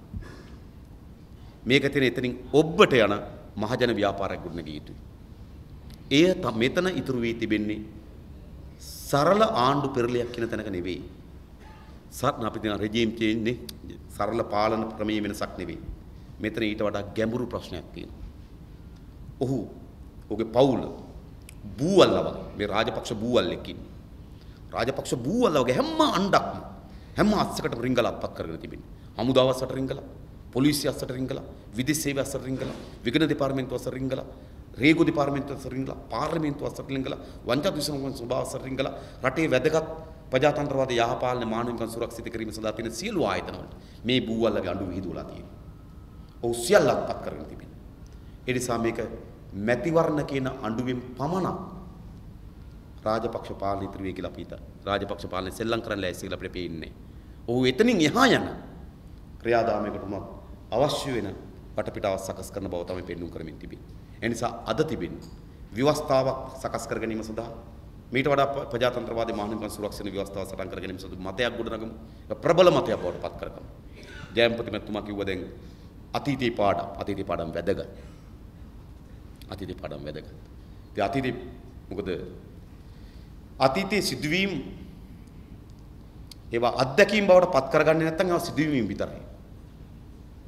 අතීතයේ සිදුවන ඕනෑම සිදුවීමක් අත්දැකීමක් බවට පත් වෙන්නේ ඒක අපි අත්දැකීමක් බවට පත් කරගත්තොත් විතරයි. නැත්නම් ඒවා සිදුවීම්. අතීතයේ සිදුවීම් නෙවෙයි අපට තිබෙන අතීතයේ අත්දැකීම්. ඒ අපිට 1994 සිදුවීම් ලෙස බැහැර කරන්න බෑ. 2005 සිදුවීම් ලෙස බැහැර කරන්න බෑ. ඒ සිදුවීම් වලින් අපි පාඩම් ඉගෙනගෙන තිබෙනවා. ඒ නිසා ඒවා අත්දැකීම්. ඒ නිසා අපි ඉදිරි පියවර තබන්න ඕනකම තිබෙන්නේ ඒ අත්දැකීම් මත පිහිටාම තමයි. ඒ සිදුවීම් වලින් අපි අත්දැකීම් අත්පත් කරගන්නේ නැත්නම් ඒවා කවදාවත් අනාගතයට හොඳ පාරක් පෙන්වන්නේ නැහැ. අනාගතයට හොඳ පාරක් විවර කර ගැනීමේදී ඒ සිදුවීම් අපිට සැලකිය යුතු ප්‍රමාණකින් අත්දැකීම් බවට පත් කරගන්න සිද්ධ වෙලා තිබෙනවා. ඒක තමයි යථාර්ථය. ඒ වගේම අපි හිතනවා මෙතනින් එහා යන පුළුල් මහජන ව්‍යාපාරයක්, ඒ වගේම පුළුල් මහජන කතිකාවත. රාජපක්ෂ ජනාධිපතිවරයා හිර කරන්න ඕන තැනක් තියෙනවා. ඔහුගේ බලය පවතින්නේ මොකක් මතද කියලා බැලුවොත් රාජපක්ෂ ජනාධිපතිවරයා මුළුමනින්ම පවතින්නේ මාධ්‍ය ප්‍රබන්ධයක් මත. මේ ඉන්නේ මහින්ද රාජපක්ෂ නෙවෙයි ප්‍රබන්ධ රාජපක්ෂ ප්‍රබන්ධයක්. ජාතික රූපවාහිනී ITN නාලිකා මාධ්‍ය පුවත්පත් මේ සියල්ල හරහා ගොඩනගන ලද ප්‍රබන්ධයක් මේ. ඇත්ත රාජපක්ෂ අපි හොඳට දන්නවා. මම හිතන්නේ මෙතන ඉන්න බොහෝ දෙනෙක් ඇත්ත රාජපක්ෂ දන්නවා. හැබැයි මේ අද සමාජයේ ඉන්නේ ප්‍රබන්ධ රාජපක්ෂ කෙනෙක්. ඔහු මාධ්‍ය විසින් ගොඩනගන ලද මාධ්‍ය විසින් පෙන්눔 කරන ලද ප්‍රබන්ධයක් අද තියෙනවා. ඔහු කිරිවෙහෙර වඳින්න යන්නේ දාන පාරමිතා පුරන්න නෙවෙයි. ඔහු ශ්‍රීමා බෝධීන් වහන්සේ වඳින්න යන්නේ දැහැමි සිත් පහල කරගන්න නෙවෙයි. ඔහු දලදා මාලිගාව වඳින්න යන්නේ පෙරුම්දම් පුරන්න නෙවෙයි. ඔහු ඒ සියල්ල තමන්ගේ සැබෑ චිත්‍රය යට කරලා ප්‍රබන්ධ චිත්‍රයක් ගොඩනගීම සඳහා ඉවල් කරන්න තියෙනවා.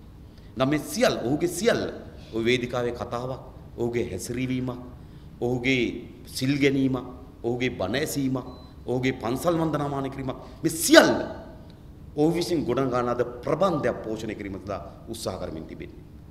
අද අපේ වගකීම මේට මුහුණ දිය හැක්කේ ප්‍රබන්ධ රාජපක්ෂ වෙනුවට මහින්ද රාජපක්ෂ සමාජයට ගෙන යාමෙන් පමණයි. ඒක කරන්න ඕන. මේ ප්‍රබන්ධ රාජපක්ෂ වෙනුවට අපි මහින්ද රාජපක්ෂ ඇත්ත ගත්තොත් මහේන්ද්‍ර රාජපක්ෂ අපි සමාජයට ගෙනියන්න.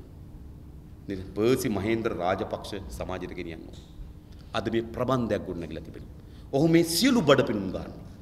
ඔහු සියලු මේ සෙල්ලම් කරන්නේ මේ ප්‍රබන්ධය මත.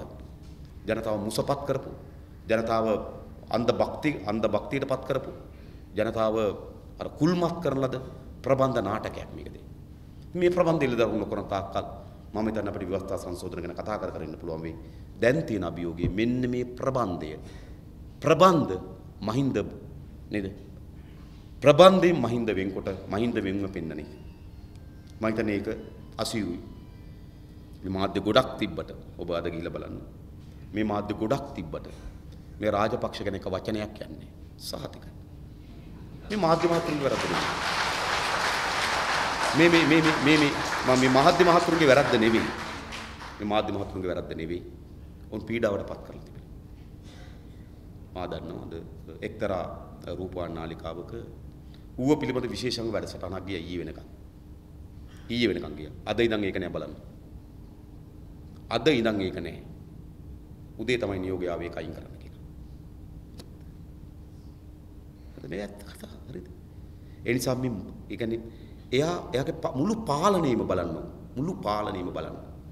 ඔහු මොකක් ඉලක්ක කරගෙනද ඔහු මේ වෙන්නේ? ඔහු මුළු මනින්ම මාධ්‍ය ඉලක්ක කරගෙන ඔහු මේ වෙන්නේ. මුළු පාලනයම ගත්තොත්. පහුගිය කාලේ උතුරේ යුද්ධයේදී ඒ පළාත්වල ධනයන් සහ තරුණයන් හරනකොට මේ පළාතේ පහර කෑමට ලක්ුණේ කවුද? මේ පළාතේ පහර කෑමට ලක්ුණේ මාධ්‍යවේදී. මේ පළාතේ ඝාතනය වුණේ කවුද? මාධ්‍යවේදී. මේ පළාතේ බෝම්බ පහරට ලක්ුණේ කවුද? මාධ්‍ය ආයතන. එනිසා උත්තා සීරුවෙන් ඒ අවස්ථාව ඉතා හොඳින් උපයෝග කරගත්තා මාධ්‍ය මත බීතියක් වපුරන්න. මාධ්‍ය ආයතන වලට බෝම්බ ගැව්වා. මාධ්‍ය ආයතනේ ඔබ දන්න සිරසුරු පොර දෙපාරක් බෝම්බ ගැව්වා. 101 පාරක් බෝම්බ ගැව්වා. ඉරිදුන කාර්යාලය සහ සණ්ඩේලේඩ කාර්යාලයට ගිනි තිබ්බා. उदयन कार्यालයට අවස්ථා ගන්නවා වෙඩි තියෙනවා. කිසියක් අත්තරමුට ගන්නේ. कित नया रूपालितों कौन कित नया रूपालितों कौन पौधल जयंत है तो माध्य विधि गणना होगी अत कैडुआ एको काकुला कैडुआ एको देखमा कैडुआ कदूनी लसंत विक्रमतुंग तो माध्य विधि कोलोस्टरिक कातरिक ඒ නිසා මේ පාලනයේ දඬු වඬුවට අහුනේ කවුද මාධ්‍ය ඊළඟ අපේ රටේ මාධ්‍ය කලාවක් තිබුණා විකල්ප මාධ්‍ය කලාව හැමදාමත් රාජ්‍ය ජාතික මාධ්‍ය කලාවට මාධ්‍යයට තර්ජනයක් කරනකොට විකල්ප මාධ්‍ය කලාවක් තිබුණා. අද ඒ විකල්ප මාධ්‍යන් වේදින් සියලු දෙනා රට ඇතැරලා ගිහලා තියෙනවා. කිසිවෙක් රටේ නෑ. ඊළඟ විකල්ප මාධ්‍ය කලාව අපේ වෙබ් අඩවි හරහා. පහුගිය අවුරුද්ද බැලුවොත් ඔව් වැඩිම හඹාගෙන ගොස් තියෙන මොනවද? වෙබ් අඩවි. ඊළඟ ඔව් වෙබ් අඩවි හඹාගෙන ගිහිල්ලා එය තර්ජනයට ලක් කරා. ඊළඟ ඔහුගේ හිත මිතුරන් අරන් මාධ්‍ය ආයතන මිලදී ගත්තා. අපේ රටේ ප්‍රධාන ජාතික ඉංග්‍රීසි පුවත්පත සහ සිංහල පුවත්පතක් මිලදී ගත්තා. තවත් සිංහල පුවත්පතක් මිලදී ගත්තා. විකල්ප ධාරාවේ හිටපු ඉංග්‍රීසි සහ සිංහල පුවත්පතක් ඔවුන්ගේ මිත්‍රයෙක් කරා මිලදී ගත්තා. අද වෙනකොට සිංහල පුවත්පත් 3ක් සහ ඉංග්‍රීසි පුවත්පත් 2ක් ඍජුවම ඔවුන්ගේ මිතුරන් කරා මිලදීගෙන තිබෙනවා. සමහර මාධ්‍යවල විශාල වරදාන දුන්නා. විශාල වරදාන. සමහර රාජ්‍යකරුවන් රාජ්‍ය ප්‍රධාන ආයතන සභාපති ධූරය දරනවා. සමහර කතුරුවරුන්ගේ දරුවෝ ඇමරිකාවේ මගවතෙන් ලැයිස්තු. ඇමරිකාවේ ඉගෙන ගන්න සිස්සත දීලා යවලා තිබෙනවා. සමහර කතුරුවරු රටේ ප්‍රධාන රාජ්‍ය ආයතන සභාපති ධූරය වාඩි වෙලා තිබෙනවා. එක ජාතික පුවත්පතක කතුවැකි ලියනගෙන ජනාධිපති මාධ්‍ය උපදේශකයට කටයුතු කරනවා. එක් ජාතික පුවත්පතක දේශපාලන තීරුව ලියනගෙන එයා එක්තරා රාජ්‍ය ආයතනක අධ්‍යක්ෂ ධූරය වුණා. ඒ නිසා සමහර රාජ්‍ය ආයතනට වරදාන දුන්නා. සමහර මාධ්‍ය ආයතනට මාධ්‍ය වේදිකවට වරදාන දුන්නා. සමහර මාධ්‍ය ආයතනට වරදාන දුන්නා. ඔහුගේ මුළු මෙහෙයුමම ගත්තොත් ඔහු වෙත ගොඩනැගී තිබෙන සමාජ ප්‍රබන්ධය ආරක්ෂා කර ගැනීම සඳහා තමයි ඔහුගේ සියලු මෙහෙයුම තිබෙන්නේ. ඔහු ස්ටේජ් එකට දුවන්නේ හිම. ඔහු බොටම් එක ඇඳගෙන නේද ගාමිණී පොන්සේක මහත්තයාගේ පිළිරුව විවෘත කරන්න ඉන්නේ ඒකට. ඔහු හිටපු ගම මහනුවර නගරේ බැහැලා නේද ජනතාවත් එක්ක සාකච්ඡාවට යන්නේ ඒකට. දැන් මහනුවර නගරේ හිටපු ගම වහිනවා. බලනකොට හැමදැනම සිකියුරිටි එක. හරිද? ඒ මාධ්‍ය වේදිකෙන් එතන ඉන්න කැමරාට වගේ. කොහොමද මේ වෙන්නේ?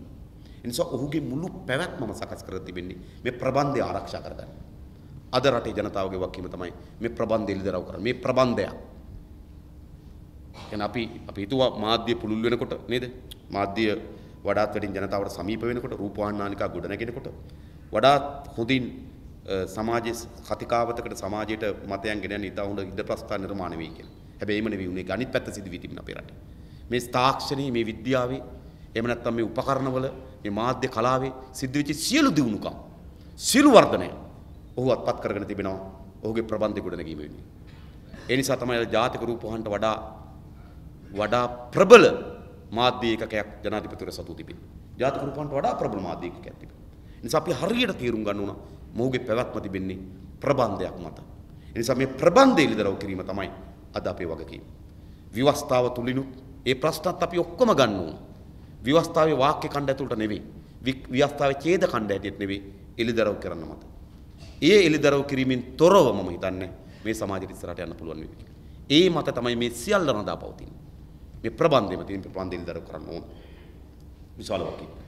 ඒ එලිදරව් කිරීමට ඕනෑමටත් වඩා වැඩි සාධක. මම දන්නේ අපි මීට පෙර ජනාධිපතිවරුන්ගේ පාලන කාලේ අපේ තරම් සක්‍රීයව හෝ අපිට ඒවා සමහර ඒවා අපිට හම්බ වෙන පාරවල් ඇහිරිලා තිබ්බත් දන්නේ. නමුත් අද ගත්තොත් අපිට ගොඩක් හම්බ වෙනවා. ඒ හම්බ වෙන සියල්ල බලපුවා ඕනෑමටත් වඩා වැඩි මේ ප්‍රබන්ධ එළිදරව් කිරීම සඳහා සාධක තිබෙනවා. මොකද අපි මේ සාධක නැතුව නෙවෙයි.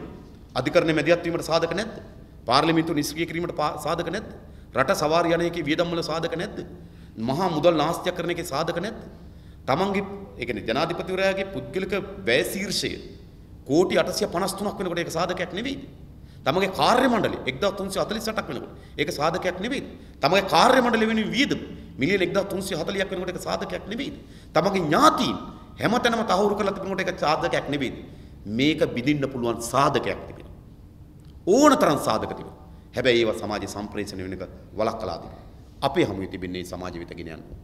දැන් මේ 18 වෙනි සංසද නීති රැකවරණය හරහා පමණක් නෙවෙයි ජනාධිපතිවරයා වර්තමාන ඉන්න සූදානම් කරන්නේ නීතිවත් වර්ණයෙන් එහා ගියපු සාධකයක් මත තමයි ඔහුගේ මූලික පැවැත්ම තිබෙන්නේ. ඒ නිසා මෙන්න මෙය බෙදීමත් සැබෑ තත්ත්වය රටගෙන යාමත් අපේ වගකීමක් හැටියට තිබෙනවා. විශේෂයෙන්ම එළඹෙන ජනාධිපතිවරණ අපේ රට තීරණාත්මක ජනාධිපතිවරණ බවට පත් වේවි. අපි හිතනවා මේ රටේ මේට වඩා යහපත් දිශාවකට අපේ රට යොමු කිරීම සඳහා වූ පුළුල්තම ක්‍රියාමාර්ගයකට මේ රටේ ජනතාව අවතීර්ණ වේවි කියලා. ඒ සඳහා පක්ෂයක් හැටියට අපි පැත්තෙන් ගත හැකි හැම ක්‍රියාමාර්ගයක්ම අපි ගන්න සූදානම්. මේ වෙනස් කළ යුතුයි. කවර පාලකයෙකුවත් අවුරුදු 18ක් මේ රට සරලව අනිත් ඔක්කොම පැත්තකින් තියන්න. අනිත් ඔක්කොම පැත්තකින් තියන්න. කවර පාලකයෙකුටවත් අවුරුදු 18ක් මේ රට පාලනය කරන්න දෙන්න බෑ. ඒක වෙනස් කර යුතුයි. ඒ වෙනස් කිරීම සඳහා වූ මතයක්, ඒ වෙනස් කිරීම සඳහා වූ සංවිධානයක්, ඒ වෙනස් කිරීම සඳහා වූ සමාජ සංවාදයක් ගොඩනැගීමට අපි හැමදෙනාම කටයුතු කරමු කියලා ඉල්ලමින් මම නතර වෙනවා. බොහොම ස්තුතියි.